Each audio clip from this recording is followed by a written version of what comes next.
This is the BCSN Pod Zone, your place for the news, views, and conversations about all things related to HBCU athletics. Here are the BCSN SportsWrap, Dr. Cavill's Inside the HBCU Sports Lab, Knights of the Round Table, the pregame show, the Carlos Brown Show, the ONG Strike Zone, and more in one place. We are changing the way you consume HBCU sports, one broadcast at a time.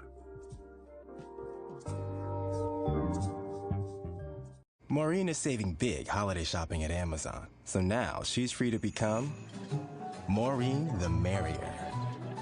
Food is her love language, and she really loves her grandson. Like, really loves. Nope. Nope. Come on, him? Ooh, I like him.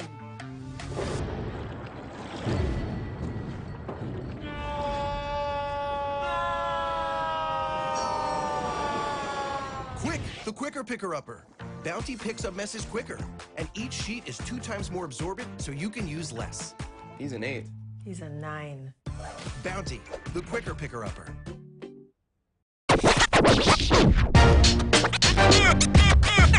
It's like a loot machine.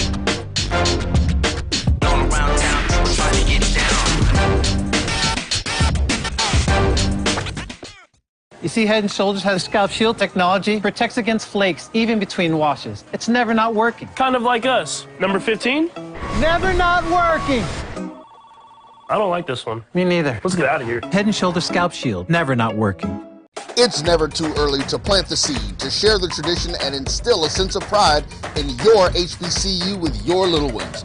HBCU Pride and Joy Children's Boutique helps you share your school spirit with a wide selection of adorable kids' apparel and accessories officially licensed from your favorite HBCU. Visit hbcupridejoy.com and follow us on all social media at HBCU Pride Joy on Facebook and Twitter.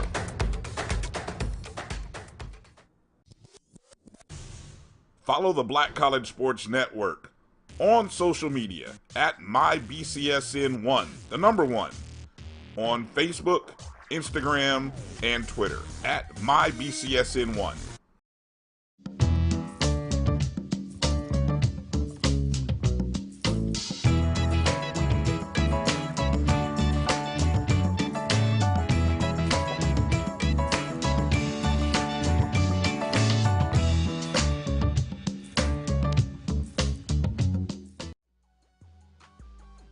This is the Dean of the College of HBCU Sports, Kenyatta Cavill of Dr. Cavill's Inside the HBCU Sports Lab with Mike Washington and Charles Bishop.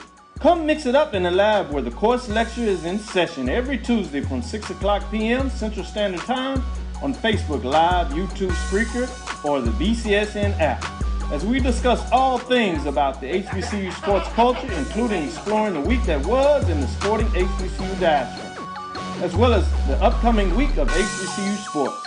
With me, the Dean, the College of HBCU Sports, on Dr. Cavill's Inside the HBCU Sports Lab with Mike Washington and Charles Bishop. Course lecture dismissed.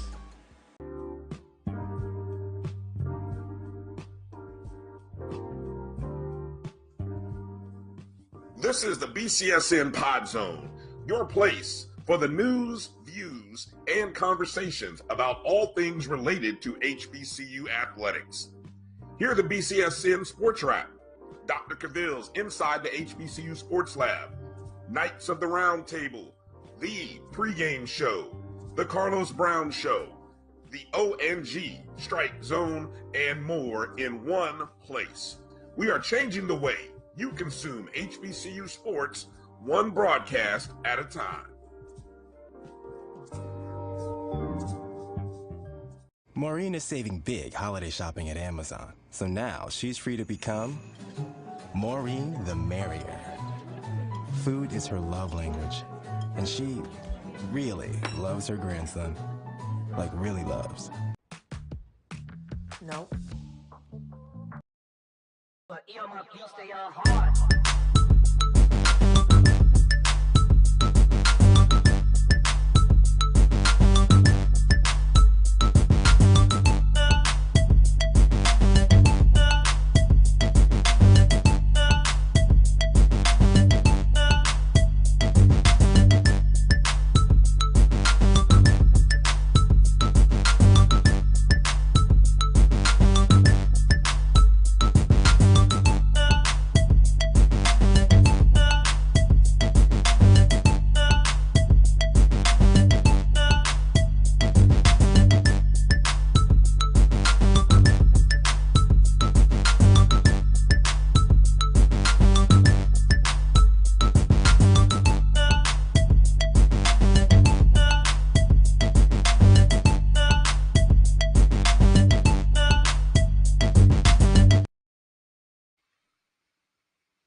hello and good evening, and welcome to another edition of the BCSN SportsWrap. I'm Brian Fulford. That's AD Drew, and we got some champions. The champs are here. The champs are here. We got some champions in HBCU football as 3 conferences, not 1, not 2, but 3 conference championships were decided. 2 of them actually in the form of championship games. But we'll talk about that and a lot. And we've even got some special guests that'll be coming up in this show. But first, AD, how you doing, my friend? I don't know which one to say. Should I use my playoffs? Playoffs? We talking about playoffs? Or should I use my Gomer Pyle? Should I use my Gomer Pyle? Surprise, surprise, surprise. With we got both. With one of the selections in the playoffs. Oh, we got both. As we've been doing this now, this is our 6th year of doing this. And I will admit, Drew, I love doing this particular show around this time of year with you. Just sit back and enjoy these flowers I'm going to toss to you or on you, because you do a great job of breaking this down. And it comes from a place of knowledge, obviously having worked in Division II, specifically in your time at Tuskegee, and having a great understanding of how this works. I know there are other people that, and having been through this from the basketball side. Having been through it on the basketball side, I know there are other people who do this and they probably do it well. But I mean, your analytical mind, the way you break things down and you see this, eventually, my brother, one day they're going to be calling you to actually be a part of this NCAA selection committee, because you do a great job of breaking this down. And I just kind of enjoy learning about it. As over these years we've been doing this show, I have learned so much about this process, and it really is a true opportunity for a championship. It is the highest level of football that is truly decided by a playoff system in football. Say what you will about what they're doing with the college football playoff, and maybe eventually it'll turn into something that's legitimate in Division I FBS. Actually, FCS, we've kind of moved ourselves so far out of it in terms of HBCUs. So I guess that's really the highest level. But anyway, D2 just feels exciting. You know what I'm saying? It just feels exciting to kind of talk about it. And so I just want to, say props to you for all that you do in helping to A, shine a light on these schools, but B, breaking this down. So that's all right. That's about a good minute of praise. Are you feeling good and warm all over right now? Got to put the big head back in, man. Nah, I appreciate those words, Brian. Little did I know when I went to Florida A&M University to get a degree, and when I got my first degree in accounting. So that kind of helps me put these numbers together. But my degree that I actually got at Tuskegee, my economics degree, actually helps me really break this down and understand the analytics behind this. The accounting gives me the historical portion of it, but the economics degree helps me with the analytical portion of it. And just being able to understand the formulas that these people are using, try to duplicate these formulas and duplicate or replicate these formulas and see if my numbers closely match what they are, and then going to other people's sites and using their sites. Plus, just talking to people who I know who on the committee who have been on these various selection committees and picking their brains, and just general knowledge. Because Brian, it's one thing to have this knowledge. It's another thing to be able to regurgitate this knowledge to where a common person can understand it. Because probably as well as anybody, I can really nerd this stuff out if I need to. Yes. And wait really till basketball get deep down season. into it. And not only do I get deep down into it, but I love to get deep down into it. And True. there are very few people who I can have a conversation with on that level. Not that I'm that smart or that knowledgeable, but you have to have a certain knowledge base. Yeah, you have your business degree, but numbers were not your thing in FAM, and you have no problem with saying that. And there are a lot of people, numbers is not their thing. Now, you ask me to do a derivative in calculus, I'll go slack because that's not my thing either. But you ask me to break down the economic equation, I got you. And shout out to Dr. Cavill, because he is one of those people who I can have a conversation with on that level. And it's good to have someone else that you can have that kind of conversation with on that level who has the same passion for HBCU sports that I do. Right. Well, as we get into this show, let me start first by saying hello to everybody Brian, this may be one of our coaches right here. I'm going to let you handle it while I take this phone call. Okay. Well, let me. So basically, I'm gonna say hello to everybody that's on our YouTube and our Facebook feeds. Shout out on the YouTube feed: Walter Harley, Tamara T, David Garner, Mary 305, the first ones to jump in. Those of you on Facebook, I know we'll probably see Chuck Hunt as well as a few others on Facebook. Coming up in this show, we're going to talk about the SIAC champions, Benedict College, an unbeaten season, 11-0. We have planned to be talking to head coach Chennis coming up possibly shortly in this first segment. We'll also be celebrating and talking about Fayetteville State, no longer the bridesmaid, finally the bride, giving their flowers in a dramatic fashion, an outstanding win for Fayetteville State. So we'll get a chance to talk about that CIAA championship and possibly how it played out in a playoff scenario. We won't spoil alert anyway. If you don't know yet, we won't spoil alert just yet. And coming up in the second hour, we will talk to Virginia Union's head coach, Dr. Alvin Parker, whose team will be going to the playoffs, we're pretty sure. But I think Drew just gave me the signal. That means we've got our first coach, I believe. Not our first coach joining us. Not yet, but coach number 2 was called just confirm. Yeah, he gets called to confirm that he was attending, and I've got to send him the link so that he can log on to the show. And I'm almost pulling out my inner Adam Schefter here, Brian, as I'm trying to do 3 things at once. Right. All right. Wait. Let me continue to talk while I continue to type over here. That's all right. So we can we'll also get into talking about the MEAC crown to champ, as North Carolina Central ended up wrapping things up in the MEAC with a championship, and they will be heading to the Celebration Bowl. Half of the SWAC title game was decided this past weekend, as Jackson State claimed their share of the actually clinched the SWAC East Division, and it's still not yet decided in the SWAC West. They have one more game to play. Actually, so over these next week or two, I guess we'll kind of see what happens. So we'll kind of talk about the scenarios in the SWAC West. So the SWAC is not yet decided. But let's first talk, if we can, about the I don't know, Drew, what do you want to talk? You want to talk SIAC first or CIAA?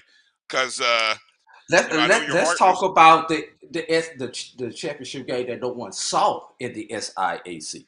That's where we can start the conversation as a filler. Do we really want to go there? But since you went there, I guess we'll start there. So the SIAC champion was crowned. Whether you saw it or not, it was crowned. And it was the Benedict College Tigers, as they dominated this contest against Tuskegee by a final score of 58-21. I think that might have been Benedict's largest offensive output all season, if I'm not mistaken. I know it was pretty close. I know they put up some 50s on some folks during the year.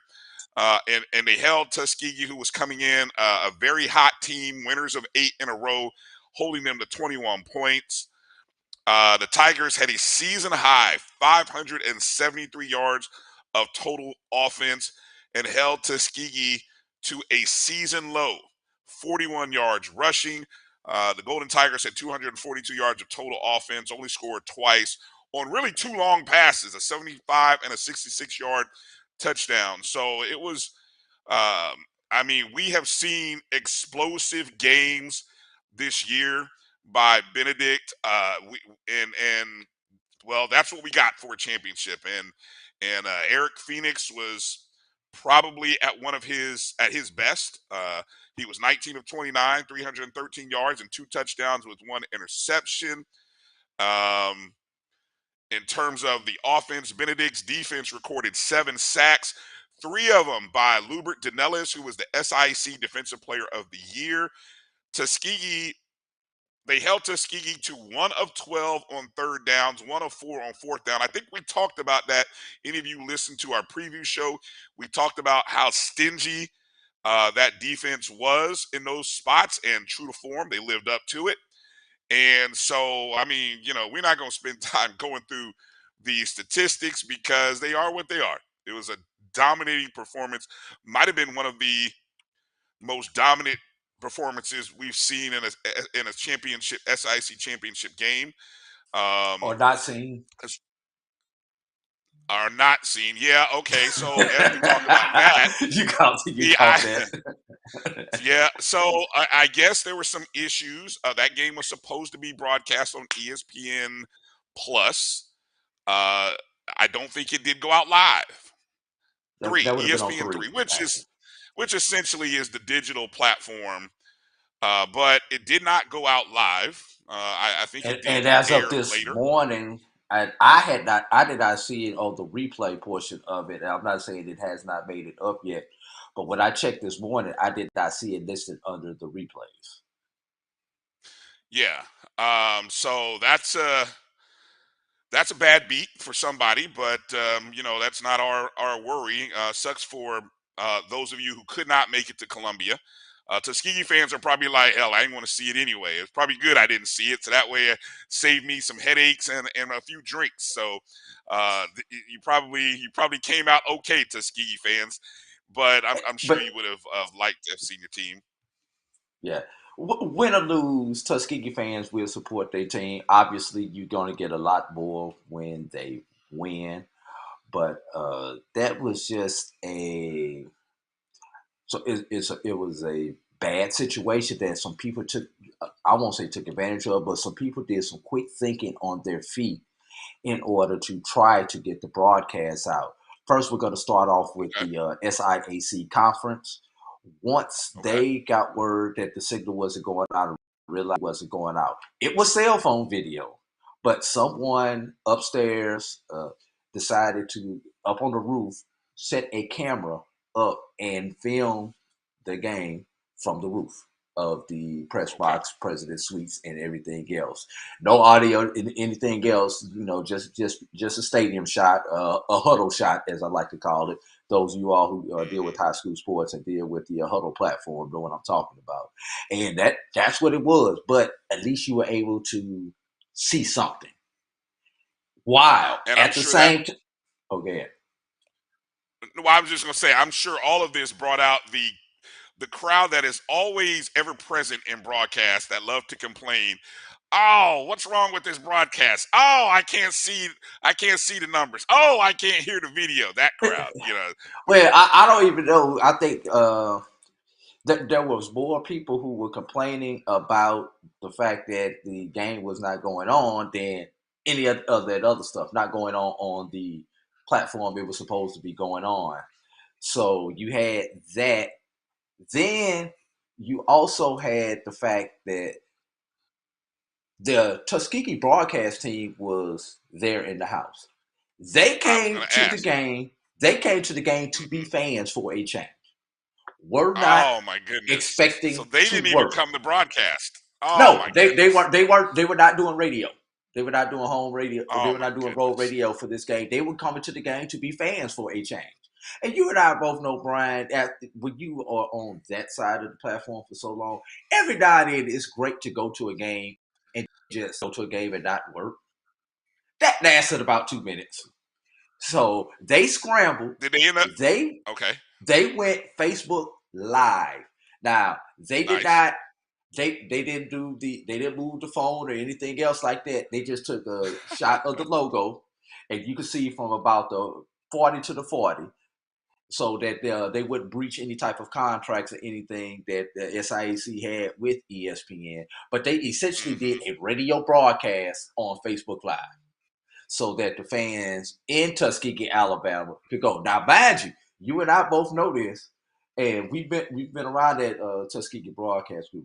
They had no call sheets, they had no stats, they had nothing prepared for this game to do a call, and were able to scramble and put together as best the broadcast as they could, and they did it.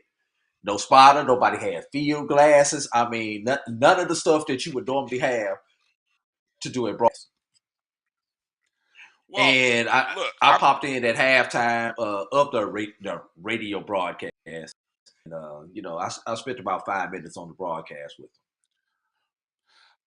look. So many people are for some reason. I spend a lot of time in the car, so this is where this angle is coming from. Bear with me. So many folks are ready to dismiss audio because of YouTube and other streaming platforms and sites, but audio still has a purpose. You know who I always hear radio broadcast for? NFL games, NBA games, good at Charles Power Evans, 5 games. One of the few HBCU schools who consistently is broadcasting home and away games for Alcorn State Braves games. So I grew, look, as a FAMU student, I enjoyed listening to Keith Miles call games away, home on radio. And they used to have stations across the state. I am begging, pleading to HBCU schools, conferences, get back to finding broadcast teams. Get back to having that audio version, just in case somebody can't pick up YouTube, just in case the video at the stadium doesn't work, just in case the cell phone Wi-Fi signal doesn't work the way you expect it to work. The terrestrial radio, the audio version is still there. So I applaud Tuskegee for and the Golden Tigers Sports Network. I think that's what it's called, if I said that right. I applaud them for making an effort. But I want every HBCU to have an audio broadcast. And you can even stream audio online, but giving people an additional outlet, because look, sometimes some folks complain about the neutral site, right? But I'm sure if you could follow your home broadcasters and hear the call from that perspective, I'm sure fans would love it. So I mean, that's my little rant as a guy who grew up on radio, who loves radio. Rant over. Let's talk about Benedict College in perspective. Now, I think our first guest may actually be here, Bryan, in the waiting room. Yeah. Okay. So let's take a peek and let's see if we do have our first guest of the evening. Yes, he's in the waiting room, and that first guest, I believe we're going to have Benedict's head coach, Coach Chennis Berry. No. Not yet. Going to guest number two. Well, give me the name, because I don't know. Coach Hayes. My call list. Coach Hayes from Fayetteville State. So the other championship coach. We hadn't got a chance to talk about that exciting game, but none better though. So let's welcome in head coach Richard Hayes of the CIAA championship winning Fayetteville State Broncos. Coach Hayes, man, congratulations to you. Congratulations to the Fayetteville State Broncos. And hey, spoiler alert for anybody who doesn't know, congratulations on getting into the playoffs. How are you feeling this evening, sir? Feeling really good, and thank you for those great, kind words. We just found out about 10 minutes ago that we're about to go to the NCAA playoffs, so we're really excited right now. So glad to be on your show. Hey, look, I know you coaches, I know you have a 24-hour rule, but you'll have to extend that to like 36, coach, or maybe 48, because, I mean, what an amazing day Saturday was, and then you back and again, you know, we were wrestling all week trying to find scenarios that put you all in the playoffs. I mean, I'll be honest, you know, because obviously Fayetteville State wasn't in the top 7 in those rankings, and then but we'll probably break down a little bit later in the show how you got there, but you guys did it. You guys did it. And one of the quotes that I loved hearing in your post game presser is you talked about how this team got off to a good start in this championship game compared to the previous 4. Talk a little bit about that and just what that meant for this group, because I'm sure you have lots. Well, obviously you have lots of players who've been through these championship games. How that affected the momentum or excuse the mindset rather of guys being able to get off to a good start. Well, first of all, you know, we haven't had very good starts the first 4 times we went there. I used to add to the team. In 17, I think we had 3 or 4 turnovers against V State. And then 18 and 19 and 21, we turned the ball over, I believe, 9 in 3 championship games. And 2 of those games, we found ourselves down 14-0 before we could blink our eye because of turnovers. I mean, short fields and turnovers. But this year, I didn't even talk to the team about taking care of the football and anything like that. I just let these guys go out and play. We had a young football team, and not a lot of those guys were on any of those previous football championship. So I just told them to go out, and that's what they did, and we're CIAA champions. Nice. Go ahead, Drew. Coach, let's talk about the moment. Let's talk about the last 24 hours for you. You've gone from the elation of winning the CIAA, the anxiety of did we do enough to get in? Was our resume good enough? To the jubilation of getting in. Let's talk about that 24-hour period. Actually, yeah, this just over 24-hour period for you.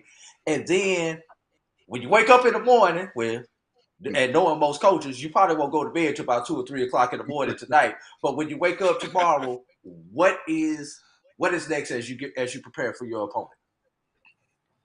Well, first, all the balls have been great for myself, my family, Fayetteville State University, the Fayetteville State football program. A lot of people picked against us and didn't believe we could get it done. We've heard all the things that people said about us, but we just persevered and kept fighting and kept playing hard. And like I said earlier, the guys are young enough not to even know what they're doing. So we went on ahead and won the CIAA championship. We had a meeting today. We talked a little bit about the playoffs, and I told them that I really didn't know where we would fall. But, you know, we didn't hold a watch party or anything. I told them to watch it at 5:30.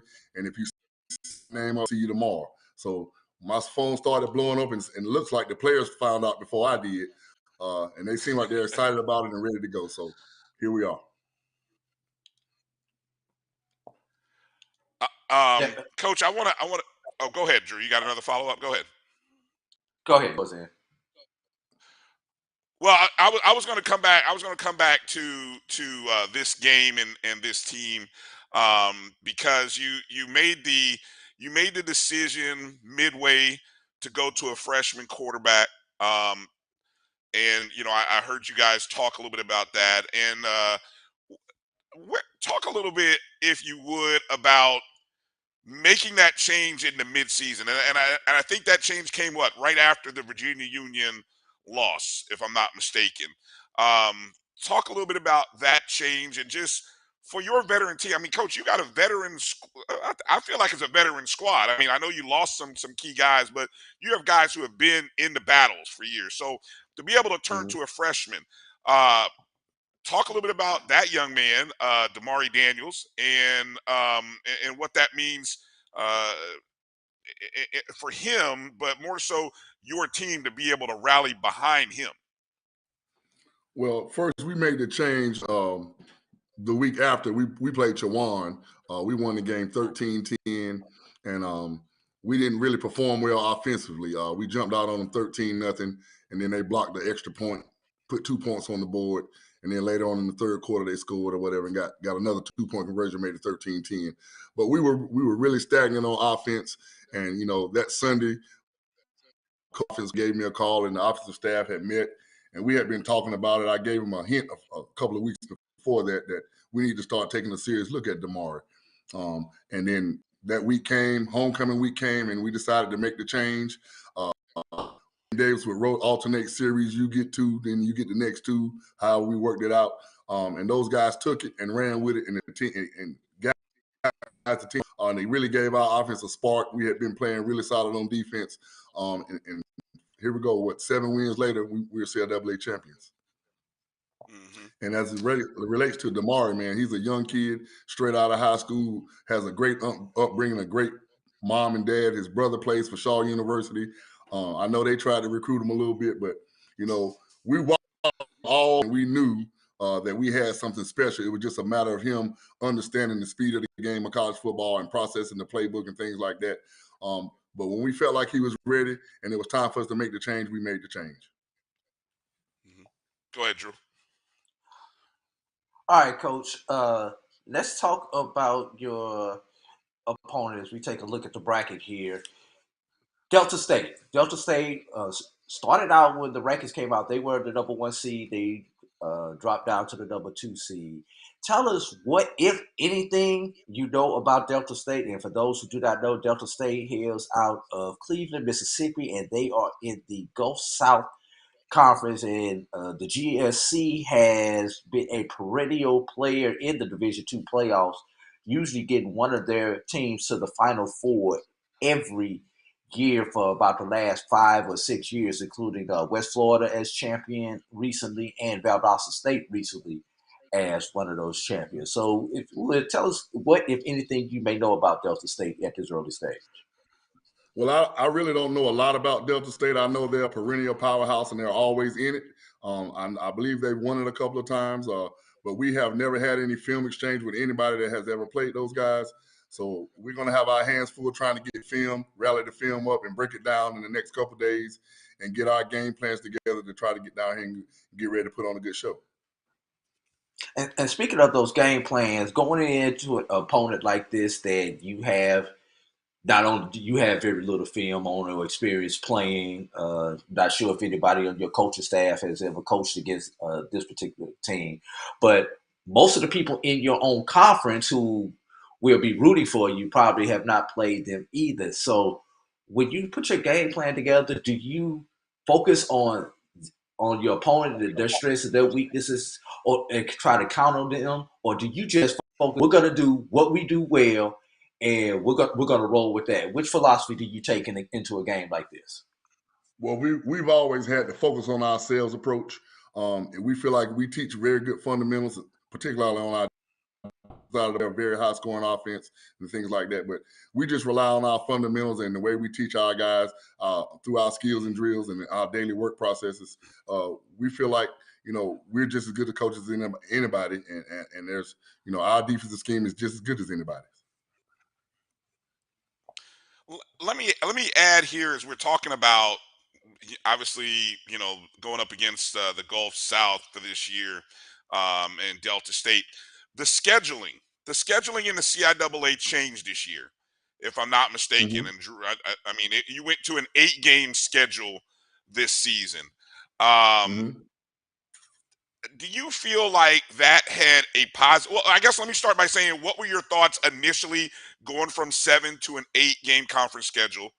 And now that you've gone through it, do you feel like it benefited? I mean, obviously winning the championship helps, but again, coming from really where you guys were like kind of 10th in the region rankings to actually getting in on Drew, am I saying it right, on the earned access? I mean, is that no? They would have been an at-large team, because the earned access traditionally goes to the highest ranked team in the conference, which would have been Virginia Union. So they actually earned a legit at-large. Okay, so I guess my question then goes to being, you feel like at the end that the schedule and playing the 8 games benefited you by getting the at-large along with winning the title. So that way you ended up with 11 games, finishing with a 9-2 record. Well, for us, it's always been traditionally a race to 7 in the CIAA, and this year they added an 8th game, and we just added one more game to it and said it's a race to 8. Normally, we'll play a CIAA school within the first 3 weeks of the non-conference schedule, but this week that third week counted, so it wasn't a difference to it any differently. We knew we had a race to 8. And we went 7-1 in that, and we won the CIAA championship. So it didn't affect us, and we didn't look at it any differently. All right. Before we get you out of here, Coach, I have to ask you this: for the first time in recent memory, and I haven't had time to go back and actually research this, we actually got 3 HBCUs in the same region. 2 of them out of the CIAA, 1 of them out of the SIAC. Into the playoffs. Just give us, just from a historical point, just give me your feelings on that. And some may say that, you guys getting in may have, we were going to get 3, but you guys getting in may have left Fort Valley on the outside looking in. But, congratulations. Just talk about that historical portion of that, Coach. Well, I BCUs in general. Normally we don't get this many teams in, and me and Coach Gibbs, ironically, just got off the phone with each other. We were very good friends. We used to coach together at North Carolina A&T years ago. So, he just told me congratulations, and if it wasn't him, he's glad it's me. So I told him the same thing. I wish he could have got in. He had a great season as a first-year head coach and things like that. But it just goes to show that, we're not always down, and we can't coach football in CIAA and SIAC football. We can coach a little bit, and a lot of people don't give us a lot of credit. And, the teams we play might not always have good records and things like that, but we can't control that. We have to schedule 9 out of those 8, and the 2 teams we lost to are in the bracket today as well. So Virginia Union, hats off to them, and Wingate. We lost to those guys. We play those guys every year, and they give us everything we look for to get us prepared for the CIAA schedule. So yeah, we know they're a tough opponent, but we felt like we were a 9-win conference champion team, and we deserved to get in. And I think that's what got you guys over the hump. A, you were a conference champion. B, your 2 losses were against the number 1 team, and at that time an undefeated Virginia Union team who is a playoff team and who is hosting in the playoffs. So I think those may have been the things that got you over the hump with all those teams that were bundled down there in the at-large portion. Yeah, that's kind of how it shook, man. But, we'll take it, and we're not making any excuses. We're going to be ready to play Delta State. We know they're going to be ready to play us, so let's go do it. Yeah, it's gonna be fun. It's gonna be fun breaking this one down. You guys have one of the top defenses in the nation. I believe statistically they may even be up there in terms of one of the top defenses in the nation. So trust me, I was shocked when someone told me that the score was 21-14 at half, because I think I predicted a low-scoring CIAA championship. But besides the point, I said the first to 20 was going to win that game. You said first to 20. Will see. Yeah, I said the first to 20 on that one. You were wrong on that, but I mean, yeah, I don't think any of us predicted a high scoring game. Coach, it couldn't have, dramatic fashion. Congratulations again. I mean, a last second field goal. I can't say enough good things about Fayetteville State. We've been waiting. I mean, folks, look, I know you guys have been in it, but us on the outside, we've been waiting, and we kind of jokingly, say the bridesmaid is finally the bride and all that funny stuff. But I mean, you guys have really had legitimately one of the top 2 or 3 Division II programs over the last 4 or 5 seasons, and now it kind of pays off for you, your coaching staff, all the guys that you've invested and recruited in over the past 5 years. So we can't say congratulations enough to you, your staff, the athletic, everybody at Fayetteville State, man. You guys run a good program, great visuals and social media and online. So a lot of people behind the scenes doing great work. So, we're rooting for you, man. We want you guys to go ahead and they'll say it's an upset, but look, there's 3 HBCUs in, and we got three of the best probably going in. So congratulations and good luck to you, Coach. I appreciate you guys, man. Thank you for all you guys do for HBCUs, man, and keep it going. Hey, I want to say final this word before we there, get out of here, Brian. Yeah. For all those Jackson State and Alcorn fans who cannot get into the game, I need y'all to go down south to Cleveland, Mississippi, and support our HBCU. I need y'all to support Fayetteville State. Alcorn and Jackson are not that far, and Valley is right around the corner from there. I know Valley's at home, but I hate to see this. I don't need y'all at the Valley game. I really need all my HBCU fans going over there in a blue and white and support the Broncos this weekend. We need to take over that stadium in Cleveland, Mississippi. We rallying the troops for you, Coach. We're gonna rally HBCU Nation for you. We're gonna try to get Mississippi to show up for you, Coach. Hey, good luck on the preparation this week. We'll hopefully maybe talk to you next week after you guys take out Delta State. All right, Coach? I appreciate you guys. Thank you so much. All right. Thank you. Thank you. Again, Coach Richard Hayes, Jr., head coach, Fayetteville State University, Broncos, CIAA champions, 9-2. Drew, let's take a break, and let's kind of break that. Hold on, Brian. Actually, our next guest is here. Do you want to break, or we want to just go ahead and bring him in? Let's if we could, can we take a break? Let's take just a 2-minute break, give a little separation, and then kind of come back. And I believe, is that Coach Barry? No, actually, we got Coach Gibbs joining us. Okay. So yeah, let's we can talk to Coach Gibbs coming up after the break. All right, you're watching the BCSN SportsWrap. Bryan and AD. We'll be back in just a moment.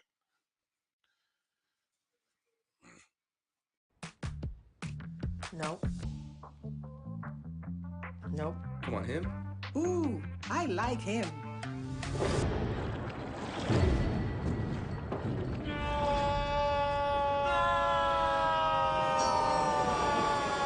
Quick, the quicker picker-upper. Bounty picks up messes quicker, and each sheet is 2 times more absorbent, so you can use less. He's an 8. He's a 9. Bounty, the quicker picker-upper.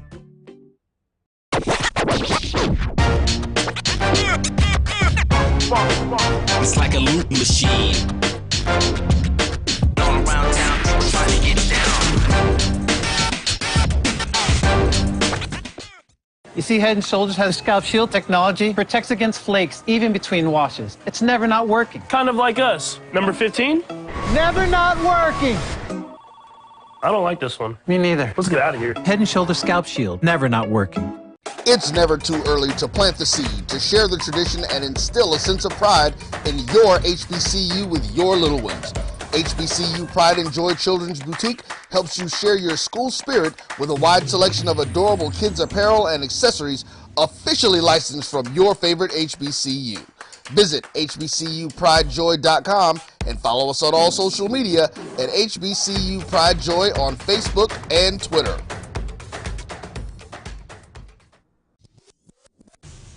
Follow the Black College Sports Network on social media at MyBCSN1, the number 1, on Facebook, Instagram, and Twitter at MyBCSN1.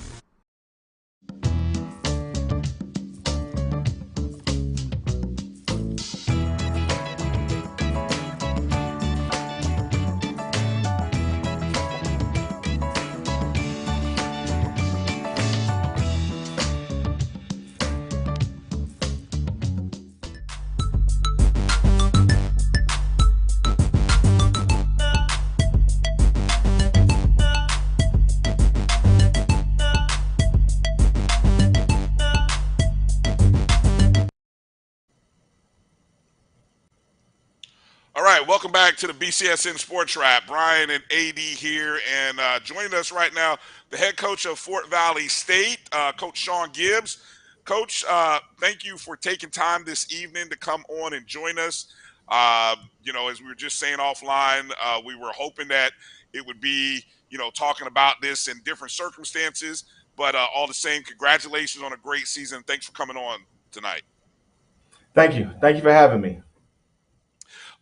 So obviously the news comes out about the disappointment in not advancing to the playoffs, but an amazing season altogether, 8-2.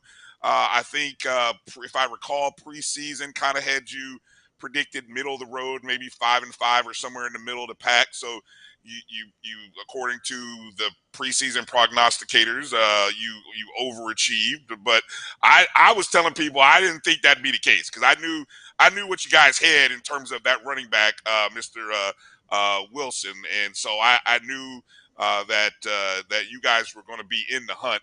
Talk a little bit about this season and just the journey through some of the highs and lows. You knock off Tuskegee at the beginning of the year. You knock off Albany State at the end of the year. You had the loss to Benedict. But just talk about the ebbs and flows of the season. Your first year at Fort Valley State. Yeah, well, it was an adventurous first season, I would say. Like you said, we had some highs and some lows. Starting off the season against Tuskegee, that was a great game, a great atmosphere, and the guys came out and performed. And we went on a good little stretch there, and we ran into Benedict, who at the time I don't think we understood how good they were and the type of game we were going to need to play to beat those guys. And they got after us. And, from that point on, we handled our business until we got, to Savannah. And, we dropped that game. That was a game that we should have won. Make no excuses about it. We should have won the football game. And, if we win that game and go on to defeat Southwest Georgia, then, our season is different right now. And I think we would have had a good chance to get into the playoffs. I just caught that. I'm a little slow. I just caught that. I just got that too. That rivalry, boy. I tell you, that rivalry. Go ahead, Drew. Go ahead, Drew. I gotta get my composure back. I was a little slow on that with Southwest Georgia. They play Southwest Georgia State. They don't have a football team. Oh, Albany State. That's what he meant. For those on the other end who don't know what that is, I understand he can't say that word because they. And we don't use that word around here. That's like cussing. I understand. Right. I understand. Coach, let's talk about the lack of an 11th game for the SIAC. Now, this is like the second year in a row where an SIAC team was sitting in that 6-7 slot, and because they did not play, got bumped out. This is what happened to Savannah State last year. And if we take it back as far as HBCUs in general concerned, since they've gone to 7 teams for the playoffs, Virginia State got bumped out in 2017. I do believe it was Virginia State got bumped out of the playoffs. Same situation, was idle for week number 11. Coach, obviously not playing week 11 for an HBCU seems to be a pattern that is hurting them. So from a coach's perspective, but if you don't get to the conference championship game, offer us some viable solutions that we could do to better help our resumes so when they get into the room on Selection Sunday, that we are included in the discussion and not left on the chopping block. Well, I mean, I feel like it's a good idea for us to play 11 games as a conference. And, when you get to the conference championship game, whatever teams are supposed to play, the teams that are going to be represented in the conference championship game, they just play each other. That's what a lot of other conferences do. So, I feel like we need to do something along those lines because we can't keep allowing our schools to be left out with something that can be prevented by schedule. Would a viable option be maybe possibly cross it over with the CIAA? Also, for those teams that are left over, instead of just doing it SIAC teams, because you may wind up like you may wind up like the SAC, which cost them a couple of chances for some bids. They had some 8-9-win teams playing 2-8 teams, 2-9 teams in week 11, 2-8 teams in week 11. That does not help your resume. That does not help your strength of schedule. So, like I said, that option also, because pretty much it's the CIAA, the SIAC have similar problems. The rest of the conferences have come up with some other type of mechanism. Even the Gulf South plays a repeat person in week 11 now. So, right, yeah, I think that would be a great idea some crossover with the CIAA, not only from a playoff perspective, but from a cultural perspective.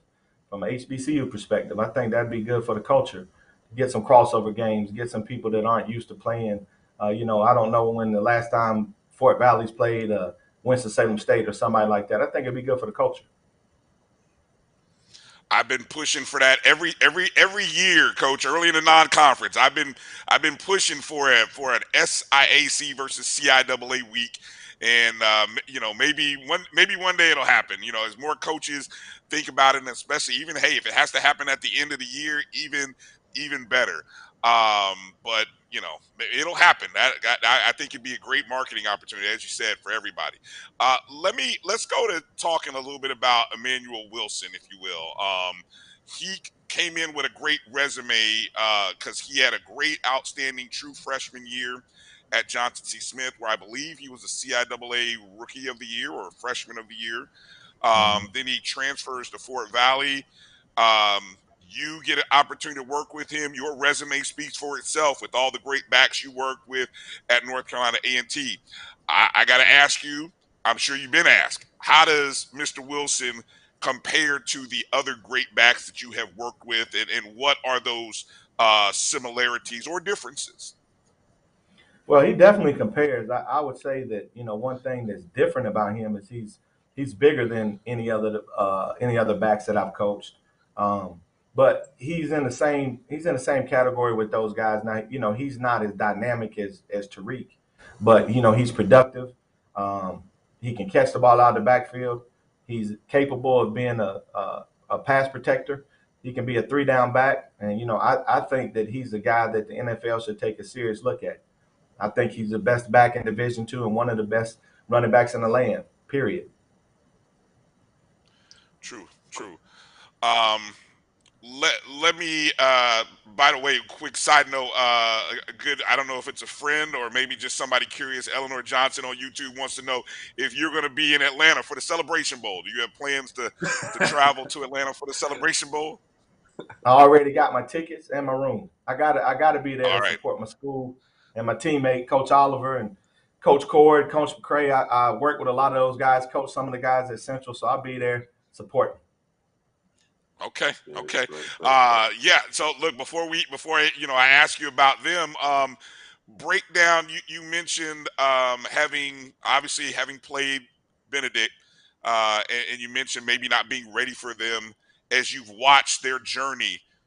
How would you describe what their secret sauce is? I mean, are they as complete a team as you've seen this year or gone against? And I don't know, obviously you haven't seen everybody in Division II in the region, but how far do you think they can go?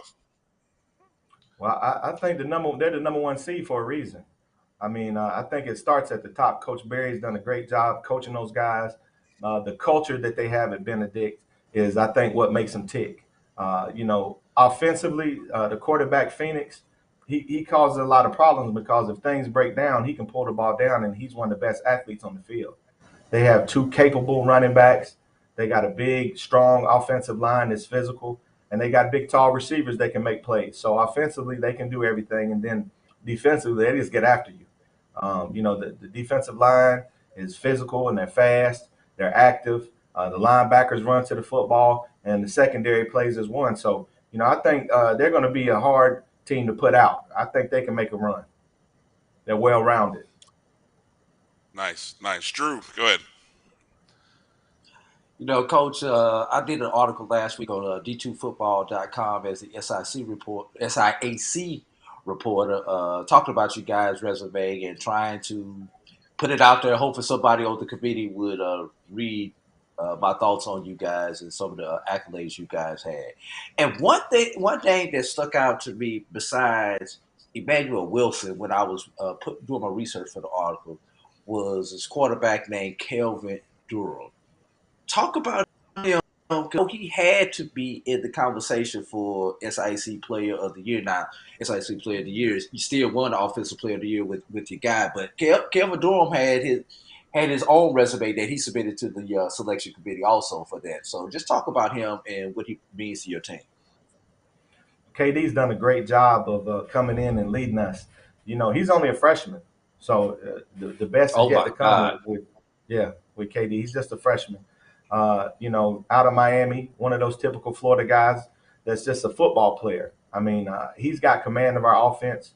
He's a good facilitator, knows how to get the ball to our receivers. And, you know, I think we have a pretty good receiving core. Corinthians Edmonds and Fraylin Warren are two of the best receivers in the conference. And, you know, they'll be back next year too. So there's a bright future for us at Fort Valley with KD leading the way. He's a good kid. He works hard, and I can't wait to see what he can do. All right, Coach, before we let you get out of here, you know, as you mentioned, going to the Celebration Bowl and supporting your folks and Coach Oliver at North Carolina Central. What is the secret? Well, look, I may have used that word already enough, but the MEAC's dominance over the SWAC is from an old MEAC coach.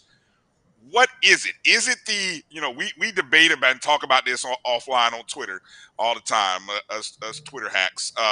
Is it the extra week, or is it the extended week rather that the MEAC gets? Yeah, it's like 2 to 3 weeks. Is it the offensive lines? I mean, what do you categorize as the MEAC's dominance over the SWAC over the past 6 times? 5-1 MEAC record. Well, I think it's two things. Number one, I just think it's the brand of ball that the MEAC plays. In comparison to the SWAC, it's a little bit more run-oriented, defense-oriented. So I think that always helps in bowl games. And then secondly, I honestly feel like the SWAC is disrespectful of the MEAC and their athletes. A lot of those teams come into the game and don't really respect the speed and athleticism that the guys in the MEAC have. And, you know, I mean, after all these years, you would think that the respect would be there. But, you know, I can remember 2015, we played in the first Celebration Bowl. And, you know, you have a little banquet with both teams there. And I'm just standing in line and I'm listening to the guys from Alcorn. And they were like, yeah, these guys have never seen speed like our team. And I'm sitting there thinking like, okay, y'all don't know about Tariq Cohen, but you'll find out. And Tariq was probably the second or third fastest guy on the team. He wasn't even the fastest guy on our team. So the MEAC has a lot of good athletes, and I don't think that that's taken into account with a lot of SWAC people. So it's a little bit of disrespect there too. And the MEAC always feels disrespected.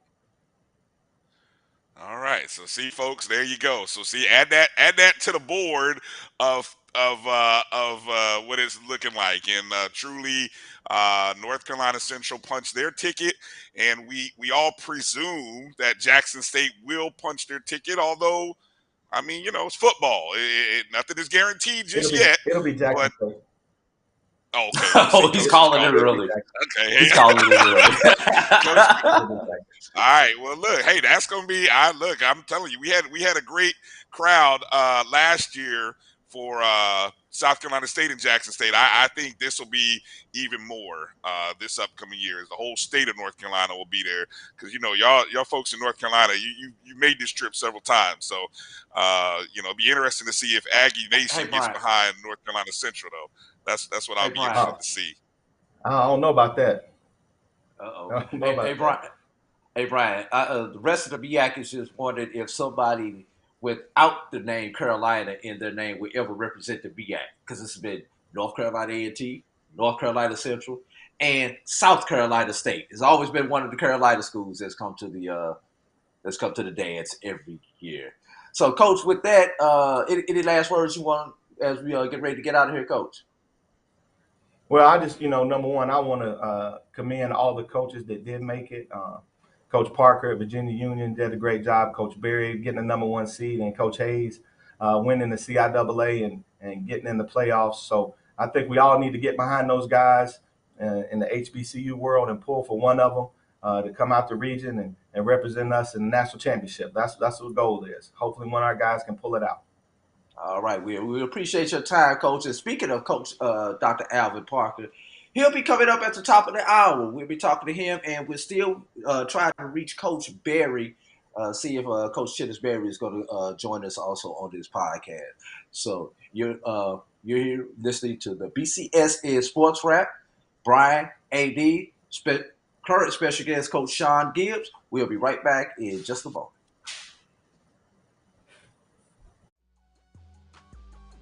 This is the Dean of the College of HBCU Sports, Kenyatta appreciate you there, Cavill of Coach. Dr. Cavill's Inside the HBCU Sports Lab with Mike Washington and Charles Bishop. Come mix it up in the lab where the course lecture is in session every Tuesday from 6 o'clock p.m. Central Standard Time on Facebook Live, YouTube Spreaker, or the BCSN app, as we discuss all things about the HBCU sports culture, including exploring the week that was in the sporting HBCU diaspora, as well as the upcoming week of HBCU sports. With me, the Dean, the College of HBCU Sports, on Dr. Cavill's Inside the HBCU Sports Lab with Mike Washington and Charles Bishop. Course lecture dismissed.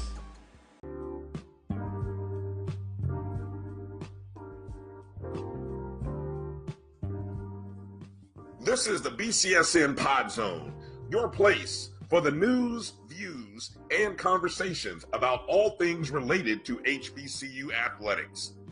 Here are the BCSN SportsWrap, Dr. Cavill's Inside the HBCU Sports Lab, Knights of the Round Table, the pregame show, the Carlos Brown Show, the ONG Strike Zone, and more in one place.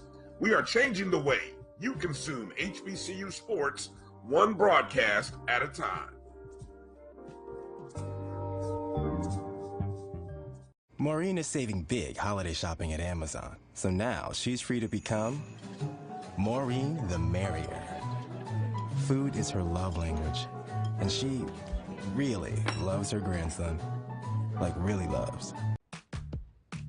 Nope. Nope. Come on, him? Ooh, I like him.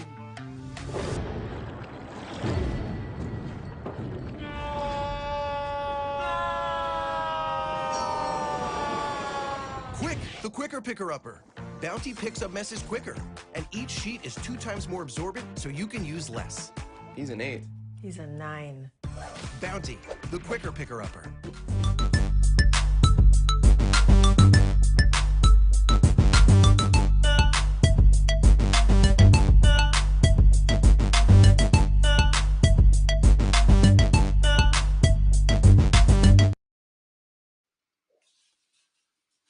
All right, welcome back to the BCSN Sports Wrap. Bryan and AD here.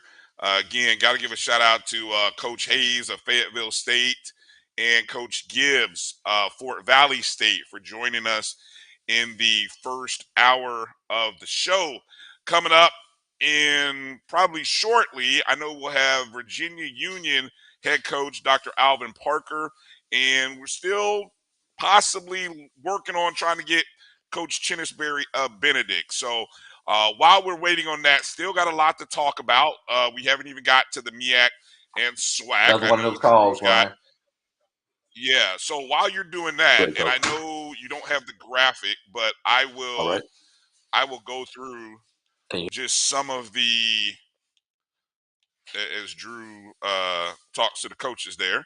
I'm trying to find this graphic because there's some historical precedent, and I think it should be noted about where Benedict College sits. I mean, they're 11-0 regular season, and it sits amongst a handful of other HBCU football teams that have gone unbeaten in the regular season since 2000. So most recently, obviously, was Bowie State in 2019. They finished 12-0 in their regular season, and unfortunately for Bowie State, they lost in the first round of the playoffs, finished that record 12-1. Previous to Bowie, 2017, interesting enough, 2017 was an interesting year because you had 3 schools that all finished their regular season unbeaten. Virginia State of D2, CIAA, finished 10-0 in the regular season. Then they lost in the first round of the playoffs. Over on the NAIA side, you had Langston University finishing 10-0. Unfortunately, they lost in the first round of the playoffs, finished 10-1. Now, the one standout in that year was North Carolina A&T State. They went 12-0. Obviously, they went 11-0 regular season. I guess you count the bowl as the 12-0. They were the most recent team to finish their season unbeaten, winning the Celebration Bowl 12-0. Prior to them. 5 years prior to them, you had Winston-Salem State. They did it 2 years back to back. In 2011, they went 13-0, lost the last game in the national semifinal, turned around in 2012, went 14-0, losing in the championship game. So back-to-back regular season unbeaten titles. There you see 2010, Albany State did it, 11-0 regular season, lost in the first round. Another interesting, I guess, 2007, Tuskegee, 12-0. Finished the regular season 11-0. That's back when there was a Pioneer. Those of you who are old enough to remember the Pioneer Bowl, that was the bowl game. That was between, was that SIAC and CIAA? How that went, Drew? Yeah, yes, that would be correct, Brian. That would be correct. Okay, That was yeah, with CIAA okay, so that's 2000. and SIAC.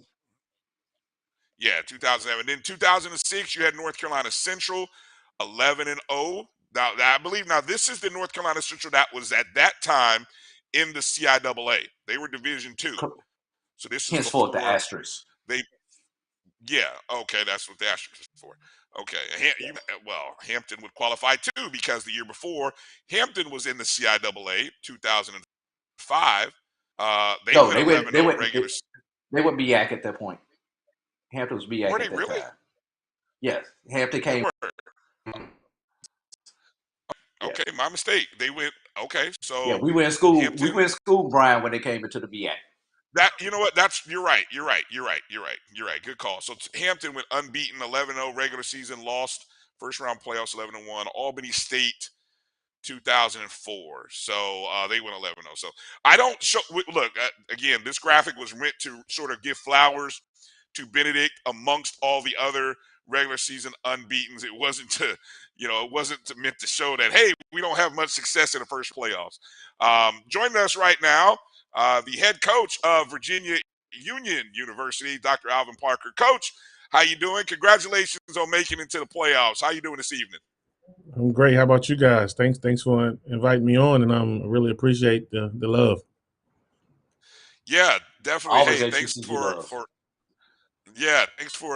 thanks on to the show.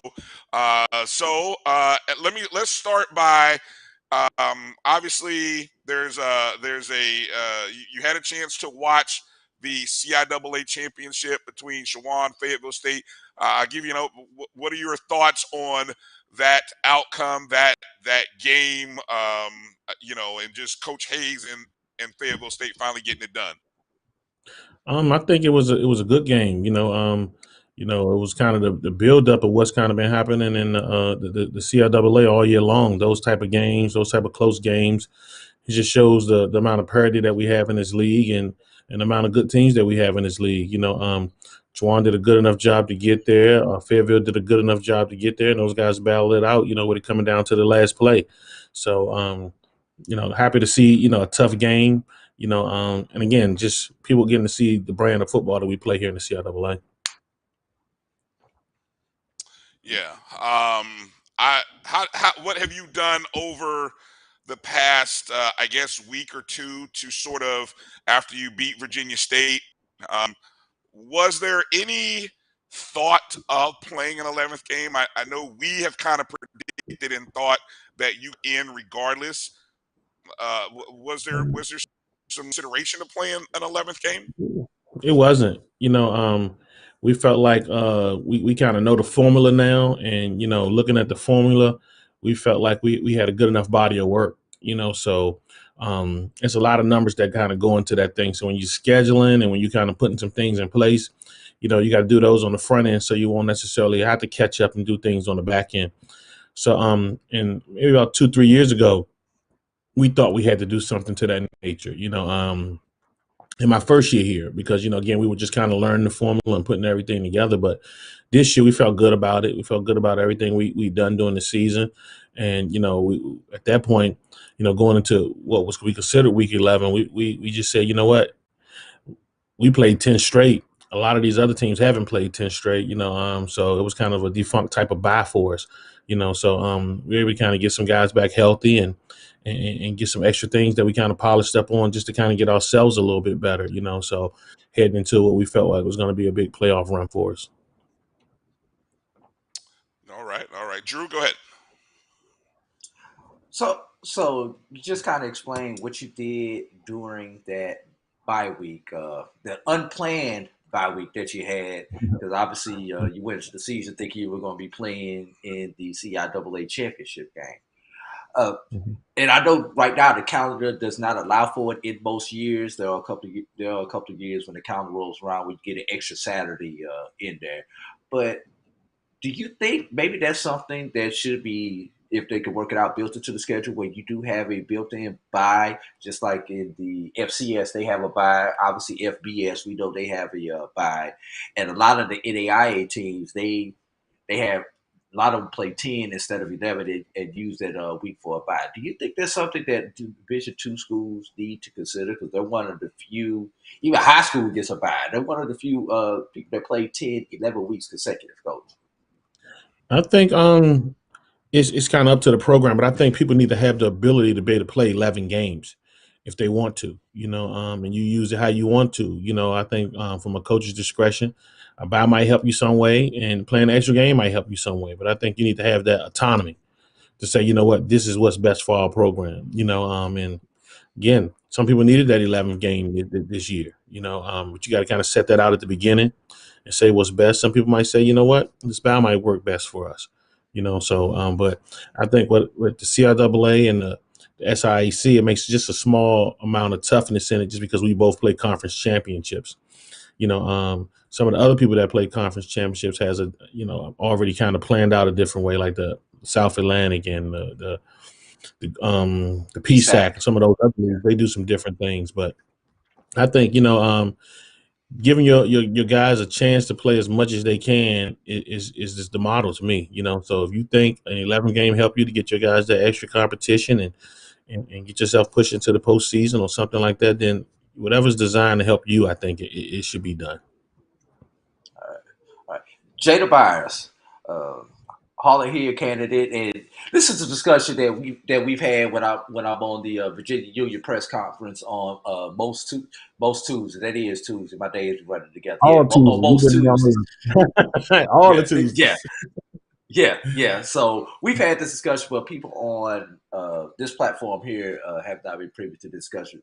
So I need you to sell Jada Byers as the Harlan Hill candidate that he is. Over 1,800 yards rushing this season. Now that you made it to the playoffs, he's going to get his opportunity to go for 2,000, which will be historic when we just talk about it. Not just about HBCU backs, but just the number 2,000 in football, period. That's like batting 400 in baseball. 2,100, I believe 2,100 all-purpose yards are the numbers, and I'm going off the top of my head. But that's what just talk about this young man to people who haven't heard the story of him. I mean, you kind of said it, AD. I mean, I think, like I've said this to people before, and I don't shy away from it.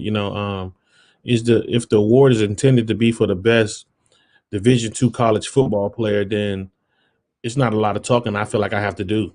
I think numbers kind of speak for themselves. Impact speaks for itself. And it's not something that he just started doing.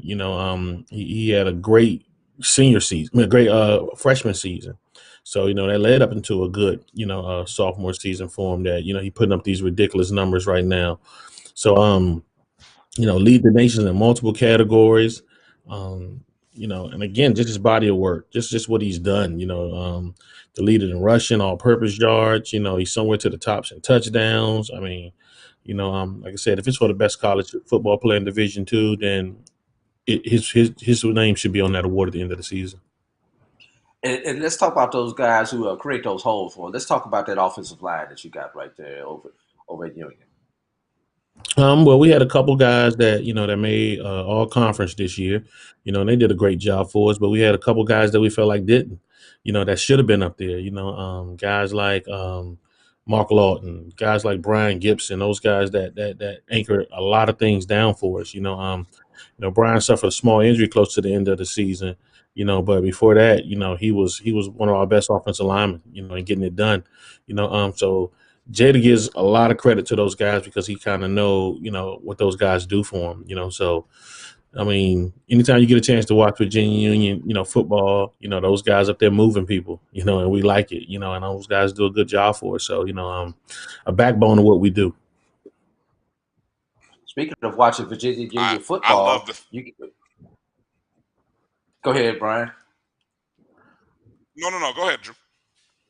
I said, speaking of Virginia Union football, we will get to watch you guys as you take on Wingate. Now, Coach Hayes played Wingate early down at Fayetteville State. I know you just got the parent about an hour ago. Have y'all been on the phone yet talking about it? Talking about film exchange with Wingate, and not sure if they played anybody else out of the conference this season. But I do know that they defeated Fayetteville State earlier this year. Yeah, they opened up with Fayetteville and Shaw at the top of the season. It was 2 CIAA teams they played this year. But NCAA, we got all the film. They have all of ours, so it's kind of time for us to start going to work. That's why you see me still in the office right now, and all the coaches, we're here too. We know we have to do in order to get prepared. It's going to be a challenge, but we feel good about it. We feel good about our chances versus anybody right now. It's 28 teams still playing in the country in Division II, and we're one of them. So, that means a lot for us, and we feel like we got a banner to carry for the CIAA, and we're going to be ready. Go ahead, Brian. I was gonna just simply add, I love the fact that when Jada Byers always has an opportunity, he always. I don't think I've ever seen a press or a video where he never shows love to those guys up front, as he calls them the best offensive line in the nation by far. Look, they holes for. I mean, those are their stats too. So, I need the people in the city of Richmond. You guys out there I'm talking to Richmond. You guys, find a way to get some NIL love for that offensive line and Byers. Somebody take care of those guys. You know what I'm saying? Somebody do some NIL stuff with these guys. Show these guys some love. Hey, Brian, one more offensive line stacked. They've only allowed 18 sacks all season. So, and those guys don't like that number. So, they're mad about that number. So, they're a pleasure to coach. Coach Marita does a great job with those guys, and like I said, they wear the honor just like Jada does. Everybody see Jada because he's the one getting across that goal line and doing things, but those guys take pride in that for him. So, and he gives those guys a ton of love. So, they don't go unnoticed. So, we definitely hope those guys do their thing and have us ready to go, this coming weekend. Right.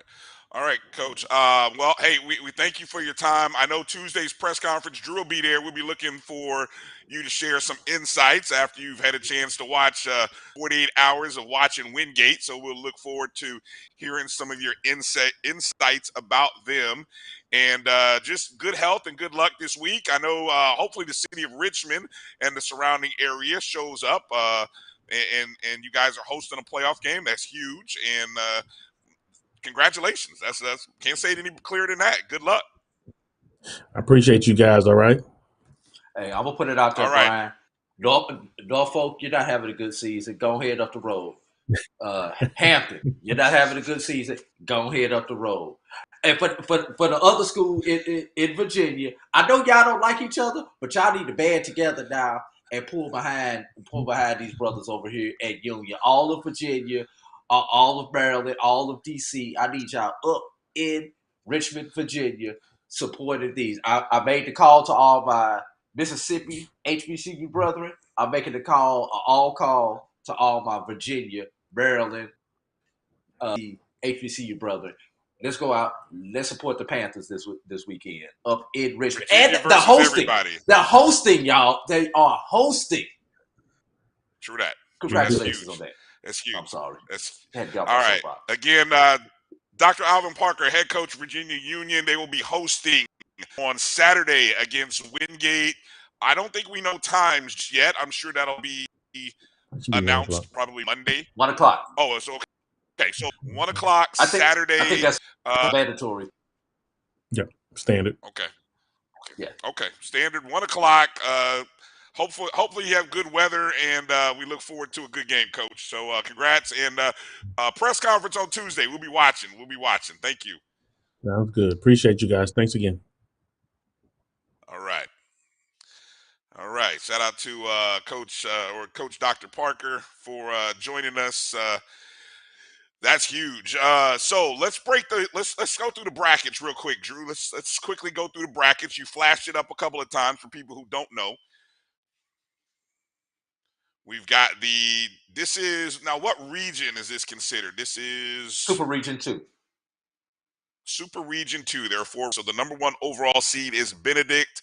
They get a bye into the semifinals. So they will be hosting the winner of Virginia Union, who finished their season 9-1, versus Wingate. Wingate out of what conference, Drew? Wingate's out the SAC, South Atlantic. And they are not at large. They did not win the conference, correct? Correct. They did not win the conference. So yeah, and interesting enough, one of the things, Wingate started their season playing a pair of HBCUs where they played. I know they played Fayetteville State. Who was the other team they played and opened their season against? He said they played Shaw. Okay. Yes, they did. Yeah, I remember seeing that on the schedule. So Wingate has played a pair of HBCUs. So that we'll break that down a little bit more later in the week. It'll be interesting to kind of see. On the other side of the bracket, Delta State, conference champion.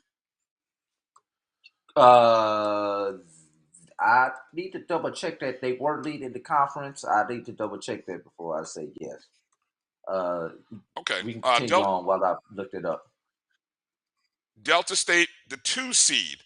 At one point, prior to losing, they were the 1 seed, and that opened it up by them losing. I think they lost just 2 weeks ago. So they're the seed. They will be hosting. They're in Mississippi, and they will be hosting Fayetteville State. So that's a long trek from North Carolina across the South to Mississippi. I don't know. I'd be interested. I got to look at a map. What interstate? I think you're taking a couple of different interstates to get there. Basically, you got to get 85 would take you into Montgomery, Alabama, and then from there, you're gonna back road it into Mississippi, or you pick up I-20, come across to Birmingham, and then drop down. And once you get into Mississippi, you're still gonna have to back road it at some point in time. All right, and then the 3 seed, West Florida, winners. Yes. West Florida and Delta State actually tied atop of the Gulf South standings, and I do believe Delta State is considered the conference champion due to their head-to-head victory over West Florida. Not sure if they do the MEAC thing where they crown co-champions or not, but State and West Florida were tied at 6-1 in conference. Okay, now West Florida. What's interesting about this region has won. The national champion has come out of this region 2 of the last 3 years. West Florida, I believe, in 2001. No, 18 or 19. Okay, so it was 18 is 19. 19 is when Valdosta won. I think that's backwards. I think Valdosta won first, then West Florida won the previous year. And West Florida has only had a football program since 2015. Yeah. Well, what I was going to say is prior to COVID, in the 18 and 19 year back-to-back years, this region won a national title. So, obviously you had the COVID year, and then last year, I don't know, it escapes me who won the D2 title last year, didn't come out of this region. I think it was Ferris, Limestone. Maybe. Okay. Limestone is actually they are probably the 6th. If you were to give everybody a ranking, they are the 6th. Fayetteville State South Atlantic champion. South Atlantic champion, 8-3 record. Okay, and again, missing out again. Fort Valley State missed out on being in probably to Limestone. That's the only way we could put it. If there was a 9th win, and Coach Gibbs talked about it. Oh, go ahead. Well, no, I was just going to say, Coach Gibbs said it. If they had not lost to Savannah State, a game that they probably should not have lost, they would probably be in because they would have a resume of 9-1. Yes, they would be in. Yeah. And if I had to guess, I would say they lost their last spot to Fayetteville State. I think the one extra win, Fayetteville State, being a conference champion, losing the 2 games that you lost to other playoff teams, whereas Fort Valley lost their 2 games, one to a playoff team, one to a team that finished 500. When you look at it, that is a little bit of a better resume for the committee to consider. Mm-hmm. If it came down to those things I see in the chat room. Couple things I see in the chat room. Edward says Valdosta lost to Ferris State in the championship. I'm assuming that was last year. So that would mean yes, 18, 19, no COVID year 20 and 21. So this region has has been to the championship game the last 3 years in a row. Yes. Also, Lawrence says that Newberry is the SAC champion. Now, explain Newberry and the SAC and how that works, because you talked about that a little earlier. What? Maybe look that up just to verify what happened. I'm just going to read through a few more comments. Check that. Yes, Newberry was the SAC champion. They defeated Bars Hill in the conference championship game. But as we have said, there are no automatic bids in the football playoff. So and there you see it you right had a there. conference champion did not get in once again. Did not get in. It was not the HBCUs that were penalized by not having a conference champion who did not get in. So Limestone, Lawrence says Limestone has wins over Newberry and Mars Hill. So the fact that they have wins over the champion and the runner-up is probably part of that resume that pushes them up ahead. And I would only presume, based on record, I don't know. I don't really care about the SAC, but I'm just kind of pointing it out. Now, here's the other discussion that you and I had offline. Best conference, SIAC versus CIAA. I actually thought we were debating this, remember, this morning as we were talking about this. Yes. And we were saying that why would Fort Valley State get in? Well, my argument was, if the SIAC champion is the #1 overall, and you had just the other day, you had Tuskegee as the number 7 in the rankings, you had Fort Valley State as the rankings, you're essentially telling me that the SIAC is – oh, yes, you had Albany State as well. So you're essentially telling me that the SIC is the better conference or the best conference region, thus give them 2 teams. That was sort of my argument. And also, I did not factor in the Fayetteville State 9-2 and the resume. I didn't factor that in. So the fact that the CIAA gets 2 teams in and the SIC only gets 1, I don't know. I guess this year you got to say the better conference. I don't know. Great debate. CIAA or SIC if you had to look at conference wide. What do you think, Drew? I'm going to be honest with you, Brian. And I write for D2Football.com as the SIAC writer. The SIAC East. SIAC East may be the best. The top of the SIAC East may be the best top of the division that you have out there among the 6 divisions: SIAC East, SIAC West, CIAA North, CIAA South, and the SAC also has 2 divisions. Don't know how to break theirs up, whether they're called North or South or whatever. But the top half of the SIAC is probably the best, with Benedict, Albany State, Fort Valley, and Savannah State in there. But You've got that dead weight down there at the bottom with Clark, Morehouse, Allen, and Edward Waters. The way they broke it up this year, that doesn't help you out when it comes to these things. The SAC in their divisions have some very good competitive divisions. One thing that you saw when you look at the records of the SAC teams is their record with teams above 500. That's what hurts the SIAC, because Fort Valley had 2 wins against teams above 500. Where one of those was Tuskegee that you pointed out. The other one was Savannah State and Albany State, and you beat a Savannah State team who finished 500. So henceforth, a 2-1 record against teams above 500 with the loss to Benedict, and you beat a team that finished. You lost to a team that finished at 500. If you beat Savannah State, Fort Valley is not even a discussion with Fort Valley coming in at 9-1. Not even a discussion with Fort Valley at 9-1.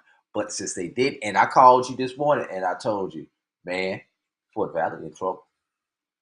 I told you this morning, you would trust me. I was like, bruh, Fort Valley is in trouble with their victory by Fayetteville State because of their conference championship. And that's what put them over the top. You see, Edward writes in, the SIC needs to go to one division. That is happening. We believe. Is that confirmed, or is that just what we believe? Can I confirm that? But it's been on tape. Strong conversation. This is what I can confirm. There will be some changes to the SIAC football format in 2023.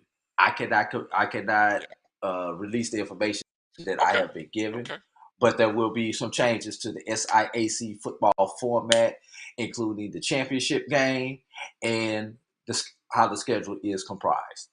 This will not happen to the SIAC again. This will not happen to the SIAC again. Good. Glad to hear that. All right, so games are 1:00 kickoff. I don't know why you're starting them all at the same time. That to me, it's always been like that. 1:00 local time. I know, but it doesn't have to remain that way. I mean, look, you got an opportunity to sell your product to multiple. Look, network television, other networks that could carry. Have one game start at 1, have some other games start at 4, have a night game. I mean, just come on. You got a game starting at 4:00 Eastern, but that's going to be on the West Coast. It's going to be on the West Coast because all games start at 1:00 local time. Yeah. All right. Anyway, just come on, put it together here, NCAA. Help these schools out, and we'll wait to see who will be streaming or the best way to watch these. Usually, the NCAA has these games on their networks. You guys just pay for them. Yes, and it's usually a pay. They're pay-per-view. Yes, they're all pay-per-view. But if Fayetteville State and Virginia Union have play-by-play, radio play-by-play, we'd love to be able to hear it. So maybe somebody from those schools, or maybe if somebody is doing radio broadcast, let us know. We'd love to put that out there, and because somehow we want to be able to follow along. Maybe even if we're not going to do pay-per-view, we can follow along with the stats and also hear the play-by-play. All right. Correct. All right, let's get into moving over to Division 1, because we had another champion that was crowned, and that was over in the Mid-Eastern Athletic Conference. Just a few weeks ago, we thought North Carolina Central had blew it. You blew it. We thought they had messed their chances up by losing to, what was it, South Carolina State, was it? South Carolina State, yes. Yeah, South thought Carolina they had State blew was it, fool's right? gold. Yes, green around the neck, with that gold chain, and then didn't hold on to that. Look, and then we'll talk about that in a second. Howard, it came down to a battle between Howard and North Carolina Central. On homecoming, North Carolina Central took care of business, moved back in the first play wrapped it up against Norfolk State with a 48-14 victory, 508 total yards of offense by Central. Dave Richard, 5 touchdowns. I feel like this is the at least third game at Richard has accounted for more than 4 touchdowns. But anyway, obviously he will be, if he's not MEAC Player of the Year, I'm done. I don't know how you give anybody else the award. But it's the first MEAC championship for Central in 6 years. And so, Richard was 22 of 31, 347 yards passing, 4 touchdowns, rushed for 24 yards and another score. I saw Central is now 8-2, 4-1 in the MEAC. Norfolk State drops to 1-9 in the. I'll just say Norfolk State hadn't been the same ever since those allegations popped up, have they? Haven't been the same. Hasn't been quite the season for Norfolk State. I don't, just a coincidence. I don't know. Howard defeated South Carolina State 28-14. Speak of the former #1 team in the MEAC, just kicking dirt on the grave. Howard improves to 4-6, 3-1 as the Bulldogs drop to 3-7, 1-3. So congrats to Howard. And then Hey, Bryan, another big win put a there. pin on that. Put a pin on that one for a second. Well, let me finish. Howard Can I finish? can still win it. Oh, Okay. Go ahead. I was gonna say No, Howard go ahead. can You were still gonna say, win go ahead. Howard can still win and share the BAC title. BAC believes in co-champions. If your record is the same, no matter what the head-to-head, you get a ring, and you get a ring, and you get a ring, and you get a ring. So, although we know that Central will be the representative in the Celebration Bowl, Howard can still put an order into Herb Jones or Johnston's, whoever they buy the rings from, and become co-champions with Central with a win. Amazing. I did not know that. Thank you. Well, Howard, there you go. You got something to play for, and how beautiful it is that you get to travel to Baltimore to take on Morgan State next week for a chance at a share of the MEAC championship. So congratulations to Howard. Although their overall record will be below 500, doesn't matter. You finish in the MEAC and you get a ring. So just something to build on. Congrats to them. And I think I got to mention Central is 8-2. They travel to Tennessee Tech next week. Got a chance to go 9-2 into the Celebration Bowl. So that'll be big for them. Delaware State ended up beating. Morgan State beat Delaware State 37-7. Morgan State's won 2 of the last 3. They are now 4-6, 2-2 overall. And as mentioned, Morgan and Howard play, so that'll be an interesting showdown. Anything you want to add in there on the MEAC other than what you already did? Appreciate that. Just want to, I love chaos. Don't look like I'm going to get the chaos out the MEAC this year. I'm going to have to come up with a new phrase besides yakkish, because the MEAC is pretty cut and dry. And people people from Central are already gobbling up tickets and hotel rooms for Atlanta. So they should. It's going to be hot and heavy down there in Atlanta. And as much as we cheer as far as crowd goes between South Carolina State and Jackson State, I think this year we're going to have even a larger crowd with Central and the SWAC representative, especially if that SWAC representative is Jackson State once again. Yeah, so props to North Carolina Central fans. Go ahead and get your reservations set. I mean, if I were a Jackson State fan, I would already make my reservations just regardless. Just go ahead. I mean, really. And if you can always happens, cancel. You cancel. Yes. Exactly. You can always cancel. You can always cancel. Okay, let's jump over to the SWAC. Speaking of Jackson State, they did clinch the East Division with a 27-13 win over Alabama A&M in Mobile. What was that? The Gulf Coast Classic? Gulf Coast Challenge. Excuse me, Gulf Coast Challenge. That was on my tongue at first, and then I went with At Lad People Classic. Stadium in Mobile. Yeah. Apparently there was a Dougie Fresh concert afterwards, so I'm kind of curious. Anybody watching? Did you stay for the Dougie Fresh concert?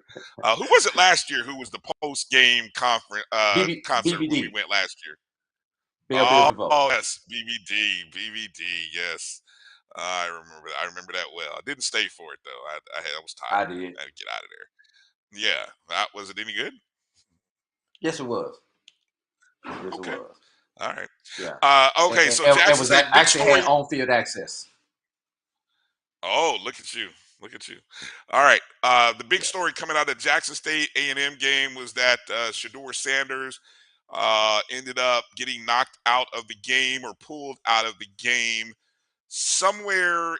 I don't know exactly what point of the game it happened, but I know when I tuned in the third quarter, he was not on the field, believed to be concussion related.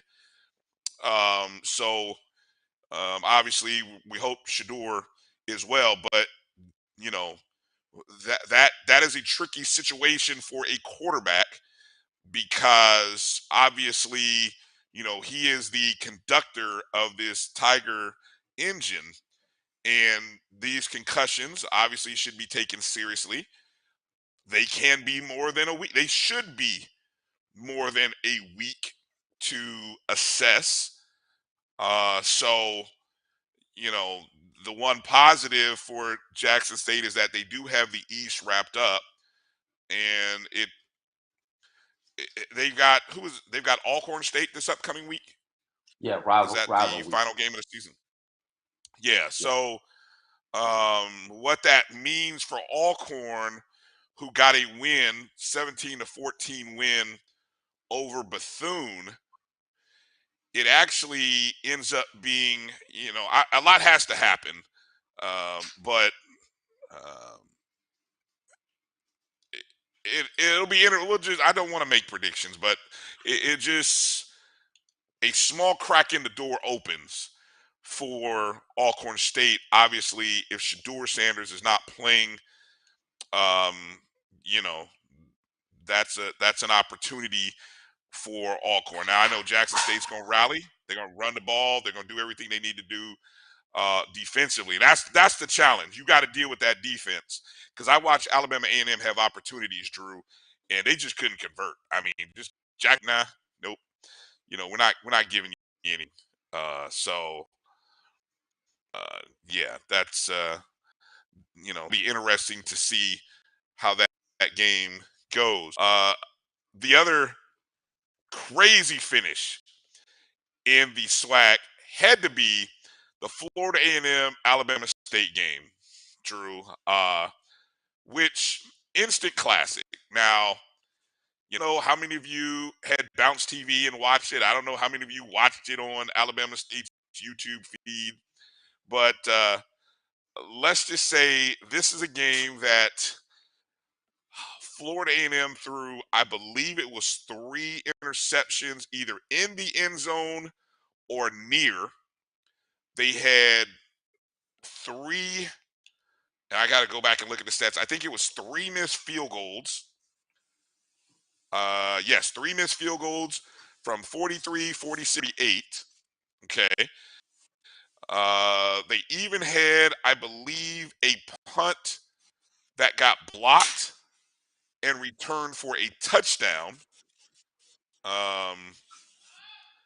And so all of that to say, FAMU at one point had a 9-7 lead, then found themselves trailing.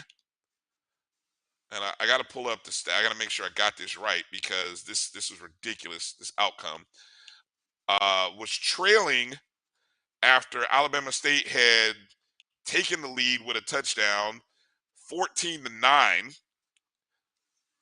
It was a punt return. I'm sorry. So it was a 50-yard punt return. And so Alabama State scored on special teams a 50-yard punt return with 7:46 to play, taking a 14-9 lead. FAMU came right back on ensuing drive. Now again, all of that stuff that I just said, that's how many points is that, Drew? That's 21, 3 field goals. I mean, I don't know, long-range field goals, Drew. I don't know if those are gimmies, but yeah. So 30 points were left on the field by FAMU by turnovers and missed field goals. You're down by 5. They turn around on the next possession, 9 plays, 59 yards, and 3:18, and retake the lead on Jeremy Musa to Jamarie Shareed, 17-yard play. And then all I can say is the play.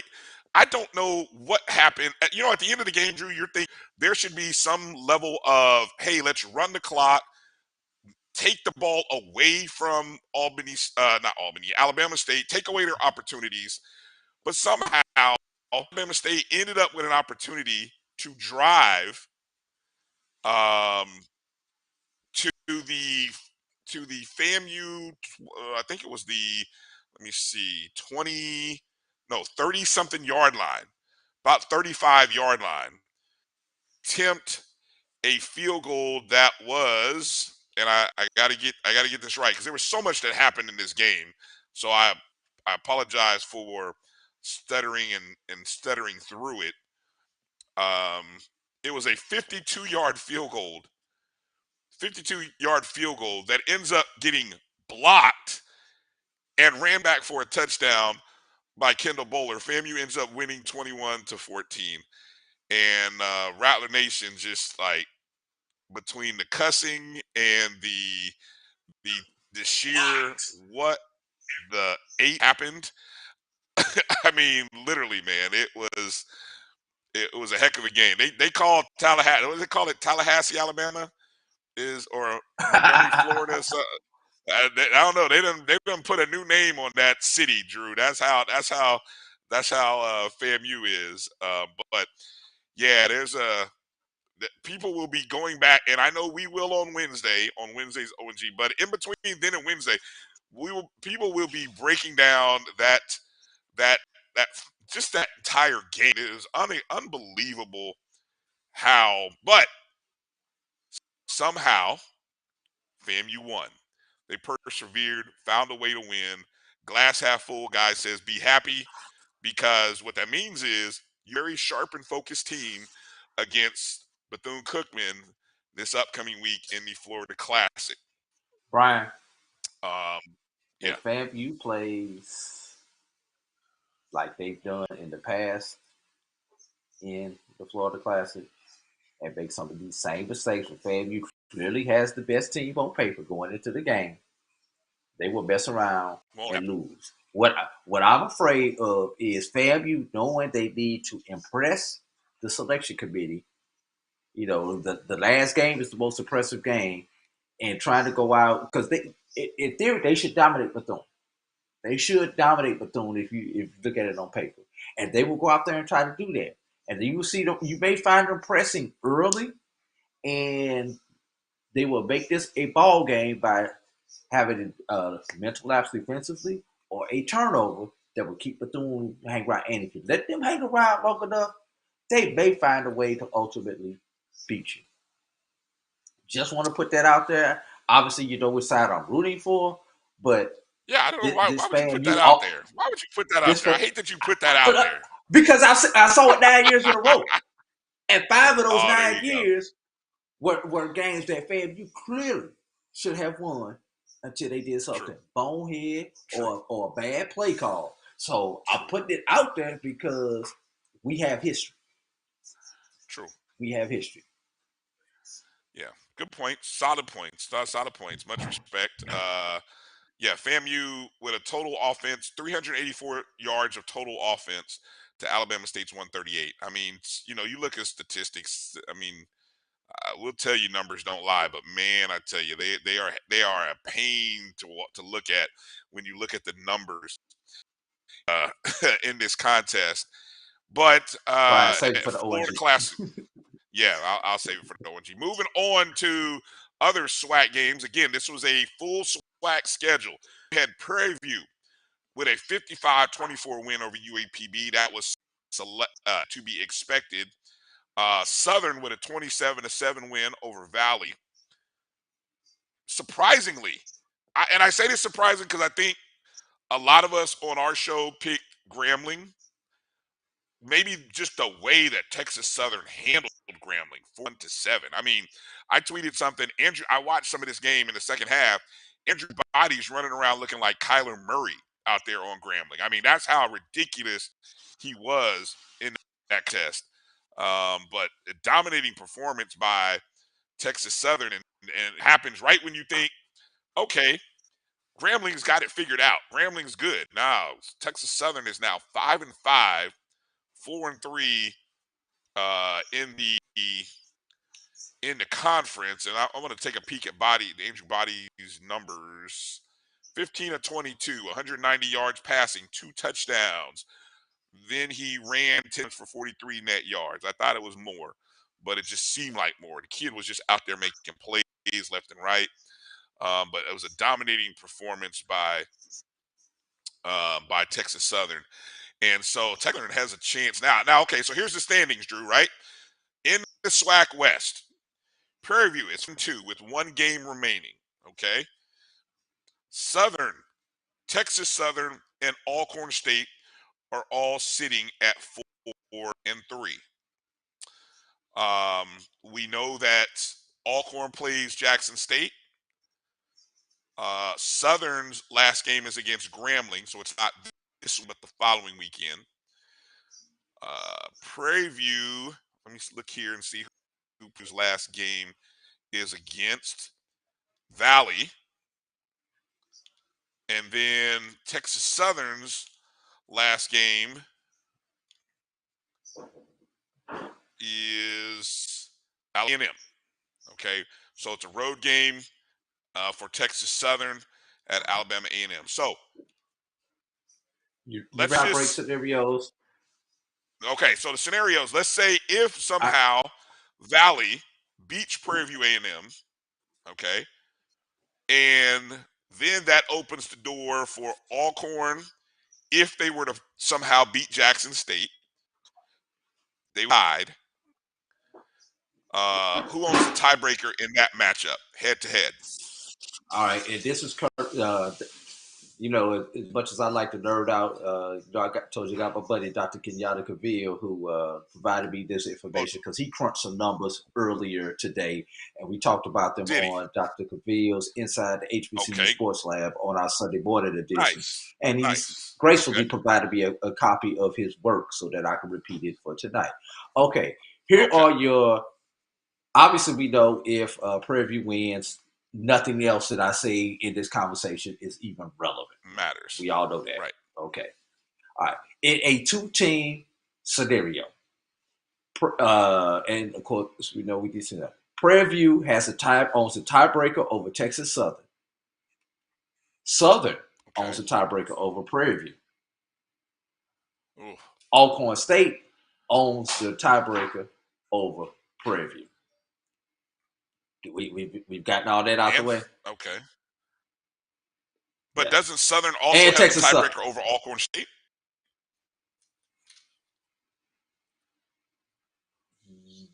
Yeah. But that can you have a two?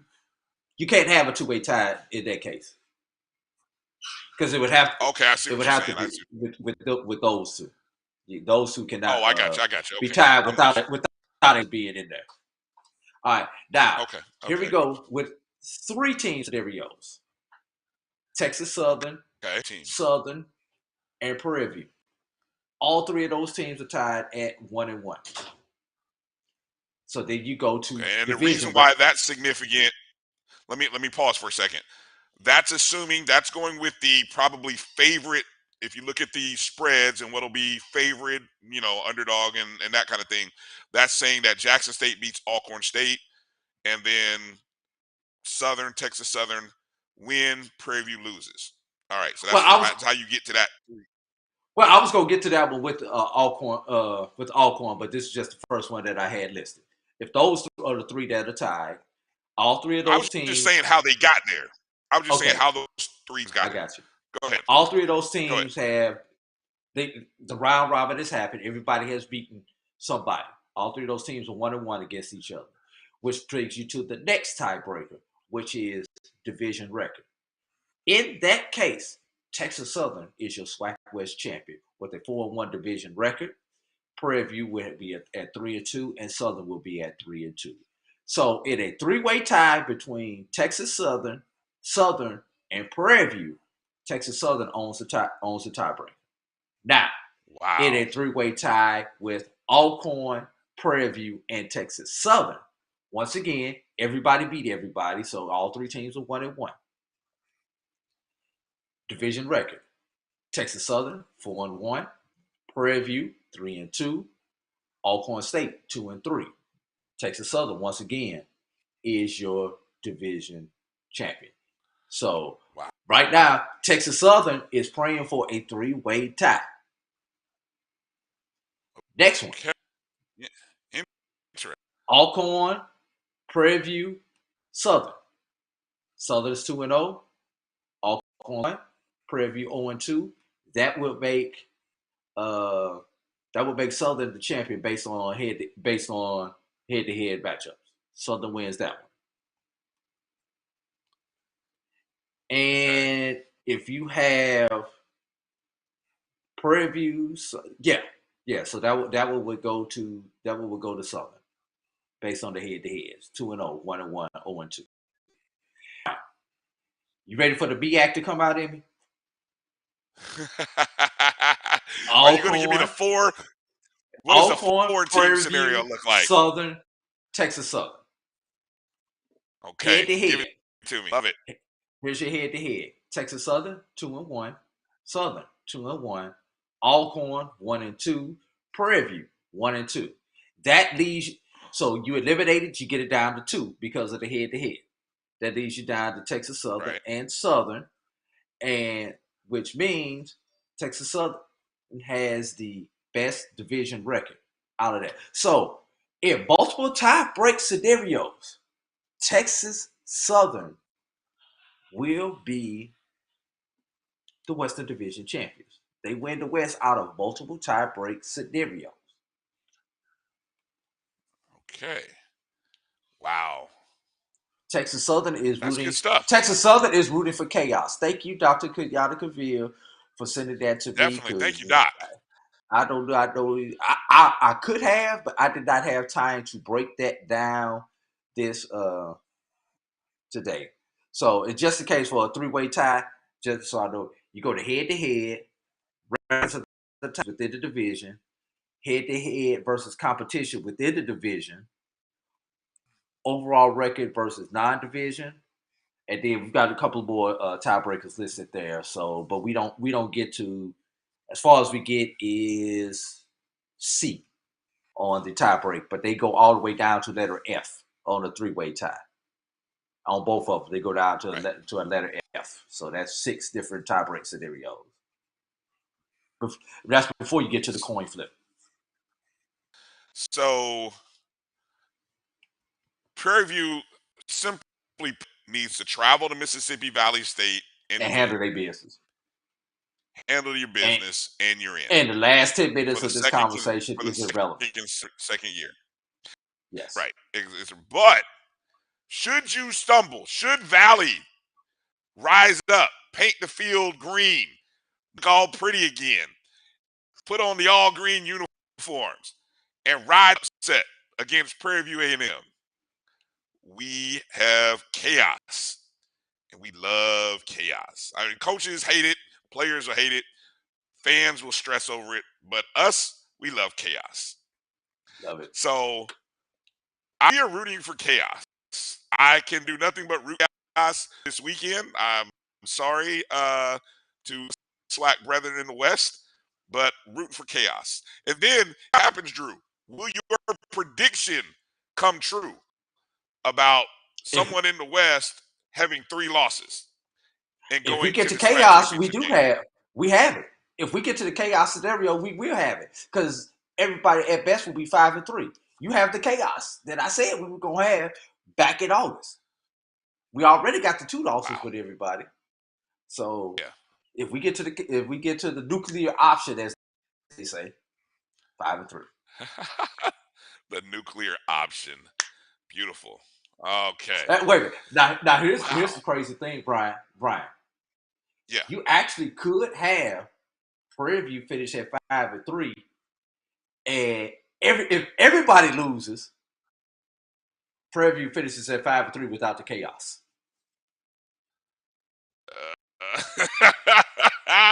Hilarious. Oh man, that would be absolutely hilarious. Yes, because everybody else would finish 4-4 if everybody lost. Yes, man. All right. Man, I tell you, this week, rivalry week. Get back of into course, these you got rankings. the Florida Classic. Yeah. Do we have our rankings just in top 5? Yeah. Yes, we do. Check your email. All right, let's go through that. Let's go through those quickly. Let's go through the non-D1s here. We'll go straight into it. Yeah, let's go straight into it. All right, I am ready. All right, so here we go. You are my brother. Oops, wrong BCSN. Here we go. BCSN computer power ranking, starting with the non-division. Just to let everybody know, these polls won't close until the playoffs conclude. So what we see today is not final. We are not crowning a non-D1 champion. Still has to be played out, I'm sure. All right, so go ahead, Drew. So, number 5, Fort Valley State. Their season with an 8-2 record. Number 4, Tuskegee. Their season comes to an end with an 8-3 record. And now here we go. Coming in at number 3, Fayetteville State. Now pay to the point differential because that's where this will be interesting. Fayetteville State finishes the season, moving into the playoffs, 9-2, 8-1 in third. Second, number 2, Virginia Union, 9-1, some 30-some-odd points ahead of Fayetteville State, and that means number 1 is Benedict College, 275, perfect 11-0 regular season. Now, look at the points here, because what will be interesting here is look at the point differential. Benedict, Union, Fayetteville State.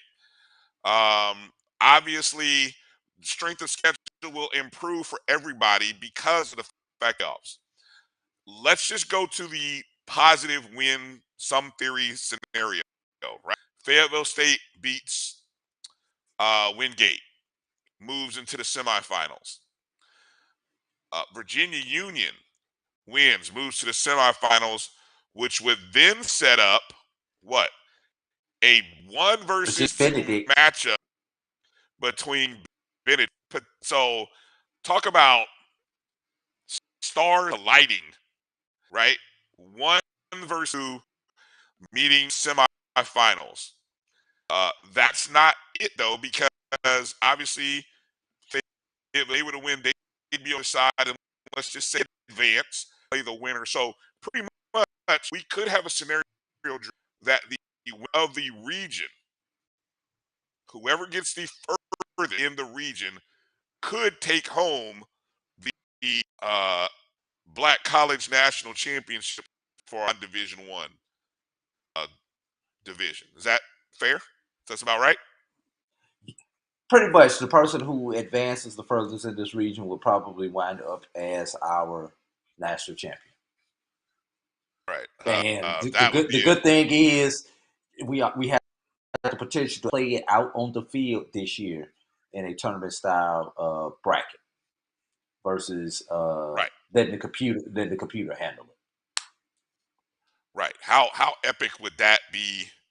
Benedict versus Union, getting a chance to advance to the regional championship. And then the winner playing Fayetteville. Fayetteville State. Wow, how great would that be? I mean, can we get that kind of karma, or a good kind of good? I don't know if it's karma is the right word, but I would love to have that happen. Okay, let's go over to the Division I side. Yeah, Kelly says we'd get a CIAA versus SIAC matchup too. That's an interesting thing that we would get. Okay, Division I side. Let's see. In the hunt, you've got Prairie View, Southern. Disregard the logos. I don't know whose logo that is over there by Texas Southern, but that's in the hunt. Prairie View, Southern, Texas Southern. All right, that Prairie View is not in the top 5. That's the only big takeaway I get right now. All right, number 5. Let's see who's 5. Whoa, even after the loss, a close loss to Florida A&M, that who knows if a field goal doesn't get blocked, maybe they could have won. Anyway, that's Alabama 5. Number 4, North Carolina A&T State, 7-3, got to win over Charleston Southern. Sets up for all the marbles in the Big South, a game against Gardner-Webb. North Carolina A&T wins that. They win the Big South, and they are off to the playoffs. Big game at Gardner-Webb. Number 3, no, they didn't drop, but they're still number 3 here. 8-2 is their record, actually. Yes. 8-2, 4-1. Did not update the record. Okay, you didn't. Okay, I was just gonna say they're not 4-1. They're 6-1. 6-1. 6-1. That's Florida A&M. Rivalry against Bethune-Cookman coming up. Having actually fan opportunity to win 9 games for the 3rd consecutive season under Coach Willie Simmons. Pretty doggone impressive. Number 2, Carolina Central, the MEAC champions. 8-2, 4-1, win the MEAC, or could take it solely outright, or they may end up doing it with Howard, depending upon how things go with Howard. And Tennessee 9 wins. And then Jackson State currently 10-0, unbeaten.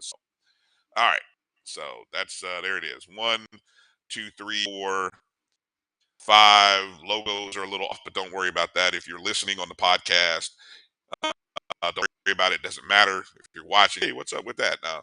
But anyway, again, BCSN Pod Zone. For those of you who want to check out the podcast version of this show, find the BCSN Pod Zone everywhere you listen and download the podcast. Apple Music, Apple Music, Spotify. No, wait a minute. Spotify, Apple, Amazon Music. You know, all those good places. All right, I do got to mention before we break out, Drew. We got to mention some basketball.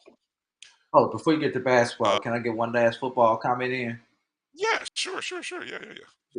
And I'm gonna need Dr. Kavir to answer this one for me. He can answer this on his show on Tuesday night right here on the Black College Sports Network.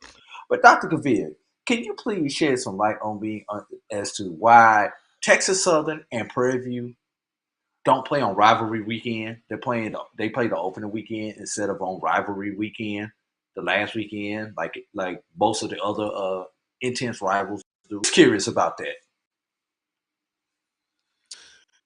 Yeah, that's a good question. Like the natural, maybe they adjust future. Maybe that's but no, because then of course you've got Alcorn and Jackson State that want to play. Yes. Yeah. So okay. Alcorn, Jackson State, FAMU, Bethune. This is just traditionally rivalry weekend. Is the last weekend of the season. So, when A&T and Central were in the same conference, that's when they would play each other. This is just one of those weekends. There's nothing wrong with playing it over Labor Day. Just curious on why they moved that game off of rivalry weekend to the opening game of the season. All right. Let's take a look back on the week from basketball. I'm going to look at the – I don't know. Are you able to pull up the women's real quick? I'm going to go to the SWAC because I think that's the biggest upsets happen. I'm sorry? What was that you needed again? I said if you can pull up the women's basketball. Standings? I'm looking at just the past week of scores. Yeah, just breeze through and see, do you see anything on there that kind of, shakes out and looks interesting. I don't know if any interesting women upsets happen, versus any of those up-tier teams that they're playing. But okay, so I will mention for the men's, the first game that I mentioned start on Monday. Also, Pine Bluff losing by 1 to I think 16 CU. That game was in the bag. UAPB shot lights out in the first half. They were like 11 of 20 from the arc. TCU didn't make their first 3 until about 4 minutes to go for the minute in that game. UAPB ended up losing by 1 in that contest, but they went toe with TCU and they shot well. Key to success for any of the majors, even the HBCUs, you got to show. If you're not well, you cut yourselves out of potentially an opportunity to win the ball game. As I scroll through and I'm just kind of looking here, I wanted to say I know some of you guys. Okay, then moving to Friday night. Friday night, the SWAC and the Pac-10 are doing this whole, swap thing where Pac-12 teams are coming to SWAC schools and SWAC schools are doing what we always do, Pac-12 and stuff. But shout out to Grambling State on Friday night, 11-22 with an 83-74 in Colorado. Big win for them. That was Friday night. Then I believe, let's see, Saturday night, Alcorn with a 66-57 road win over Wichita State. I believe Wichita State is Conference USA. Road game that Alcorn State won that game, so props to them.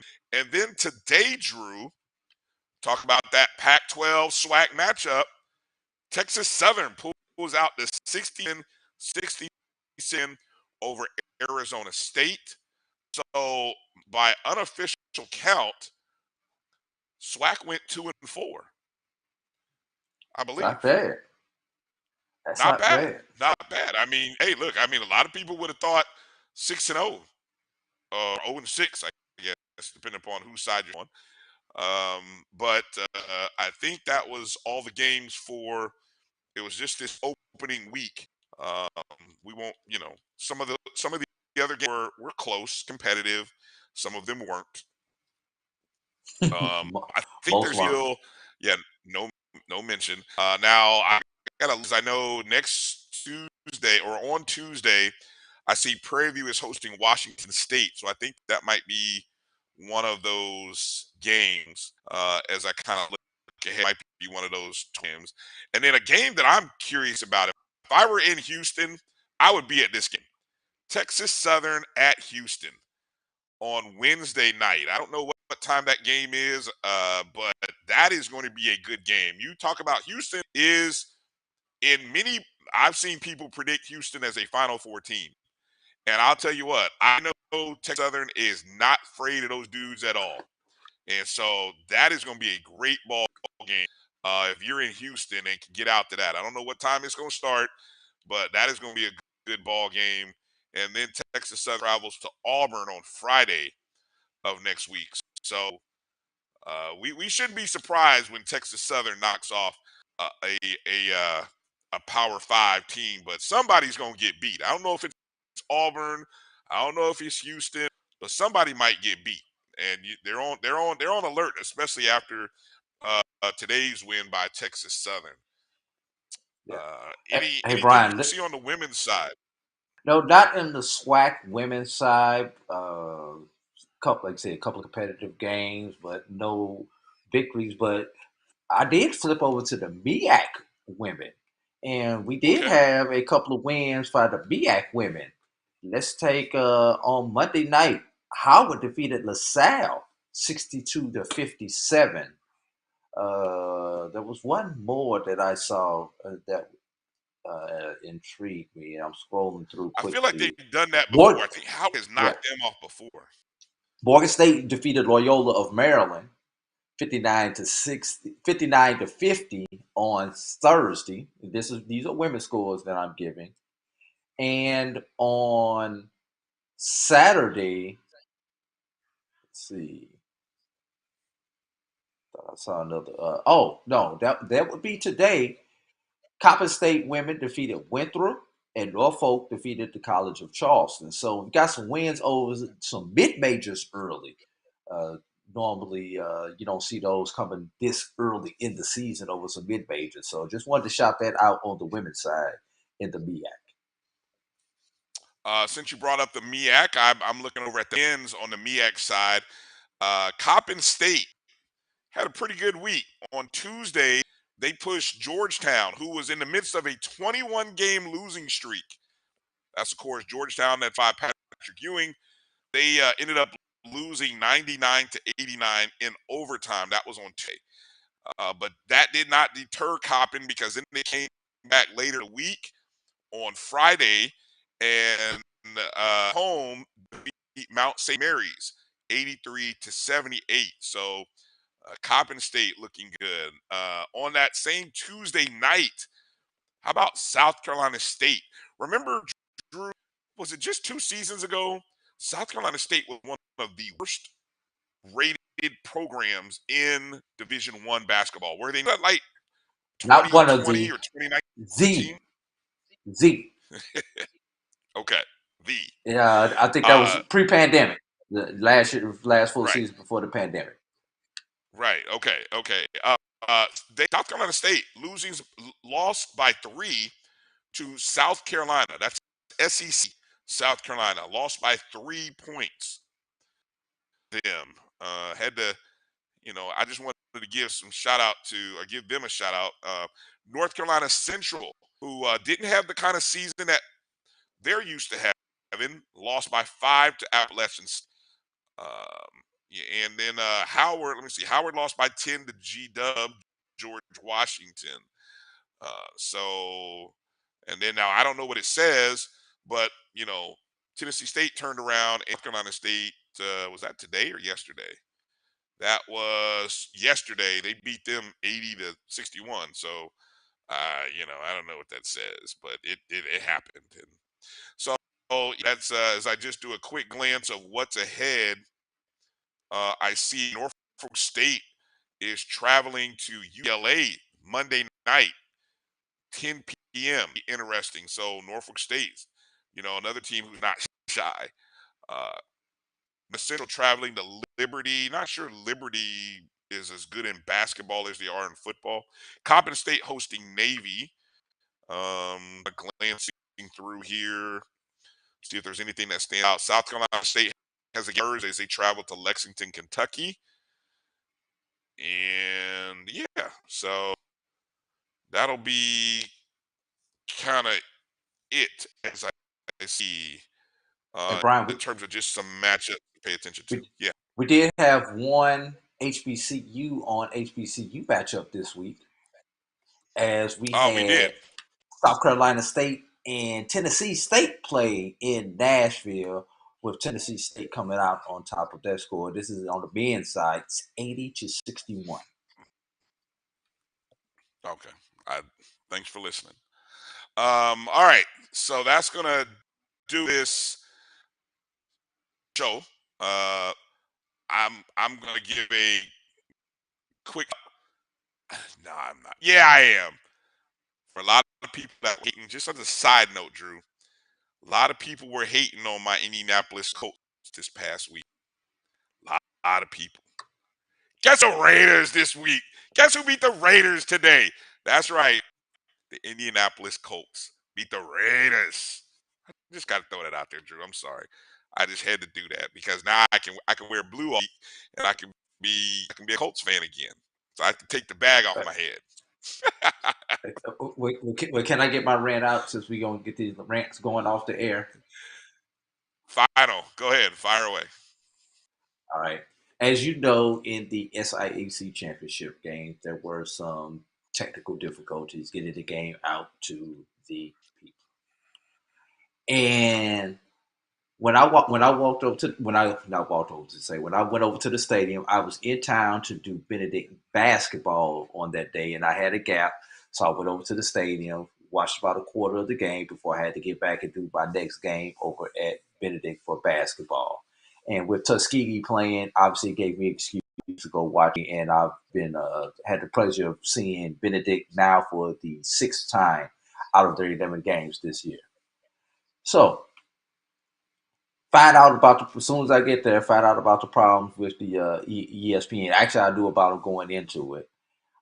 And I'm not going to say some of the conversations that I had with some people. But when I look in the broadcast booth, Brian, and you and I have done games separately and together, I think we're a good team. Most people who listen to us think we're a good team.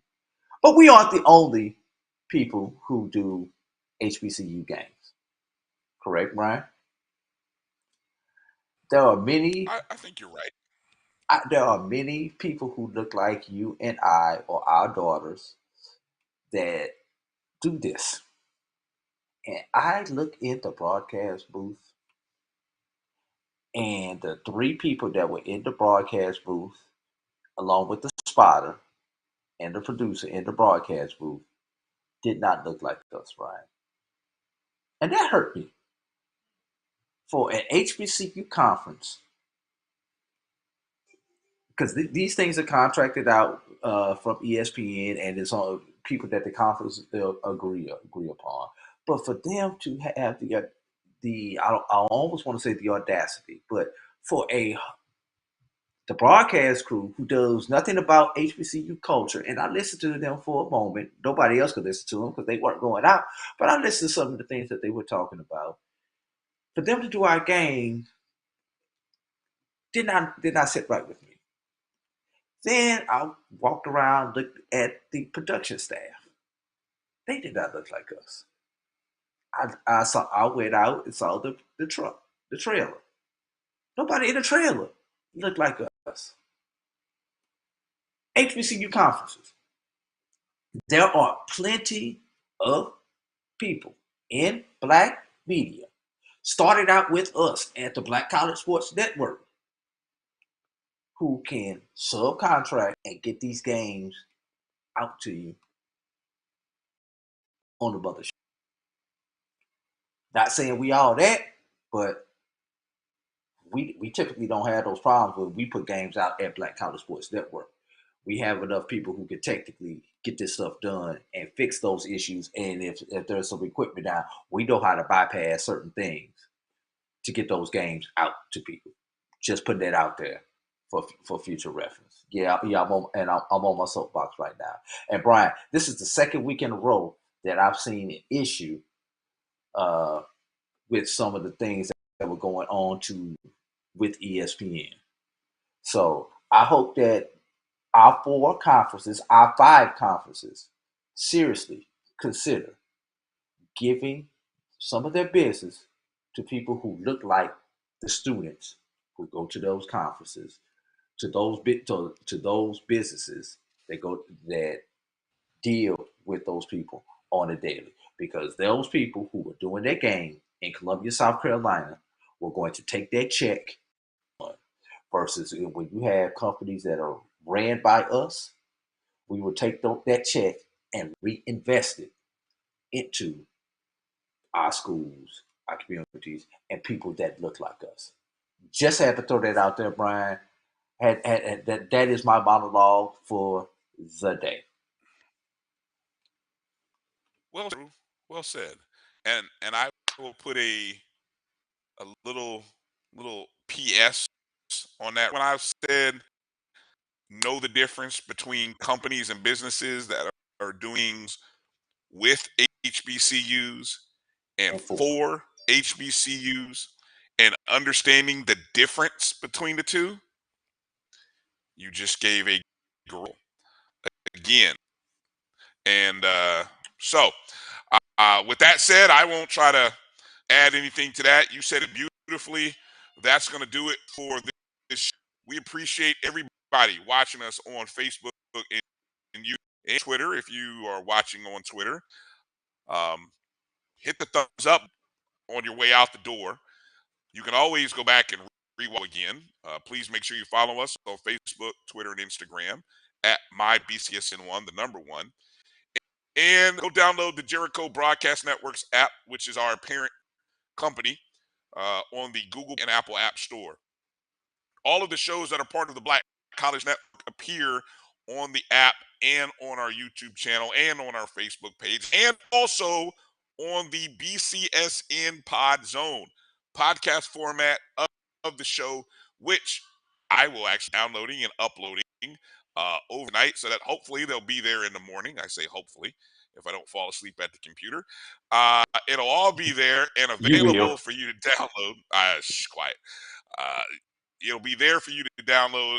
And whether you're on Amazon Music, hey Alexa, play BCSN Pod Zone. If you're on Spotify, you can find us. If you're on iHeartRadio, if you're on Google Podcasts, Apple Podcasts, Breaker, all those other podcast entities, we are there. Anchor, we're there. It's there. BCSN Pod Zone.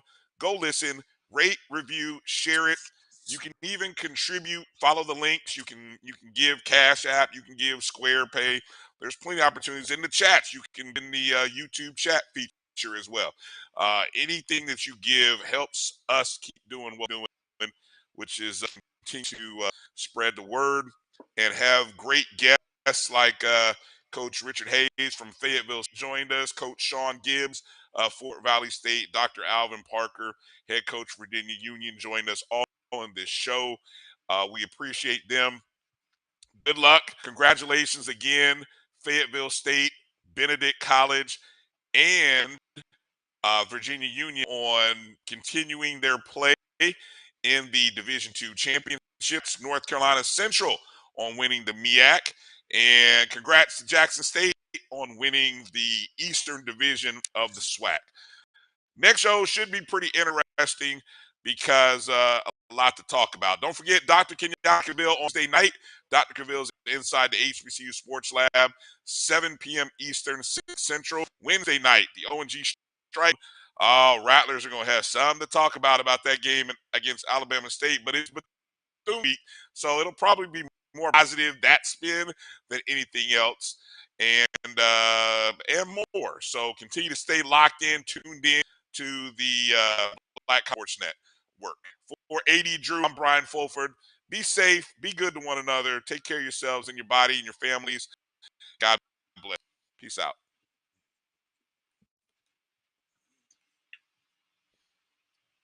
We'll holler. Peace out. Yeah, I was going to say, get it in there. I'm waiting on you. Come on now. But stay on hard.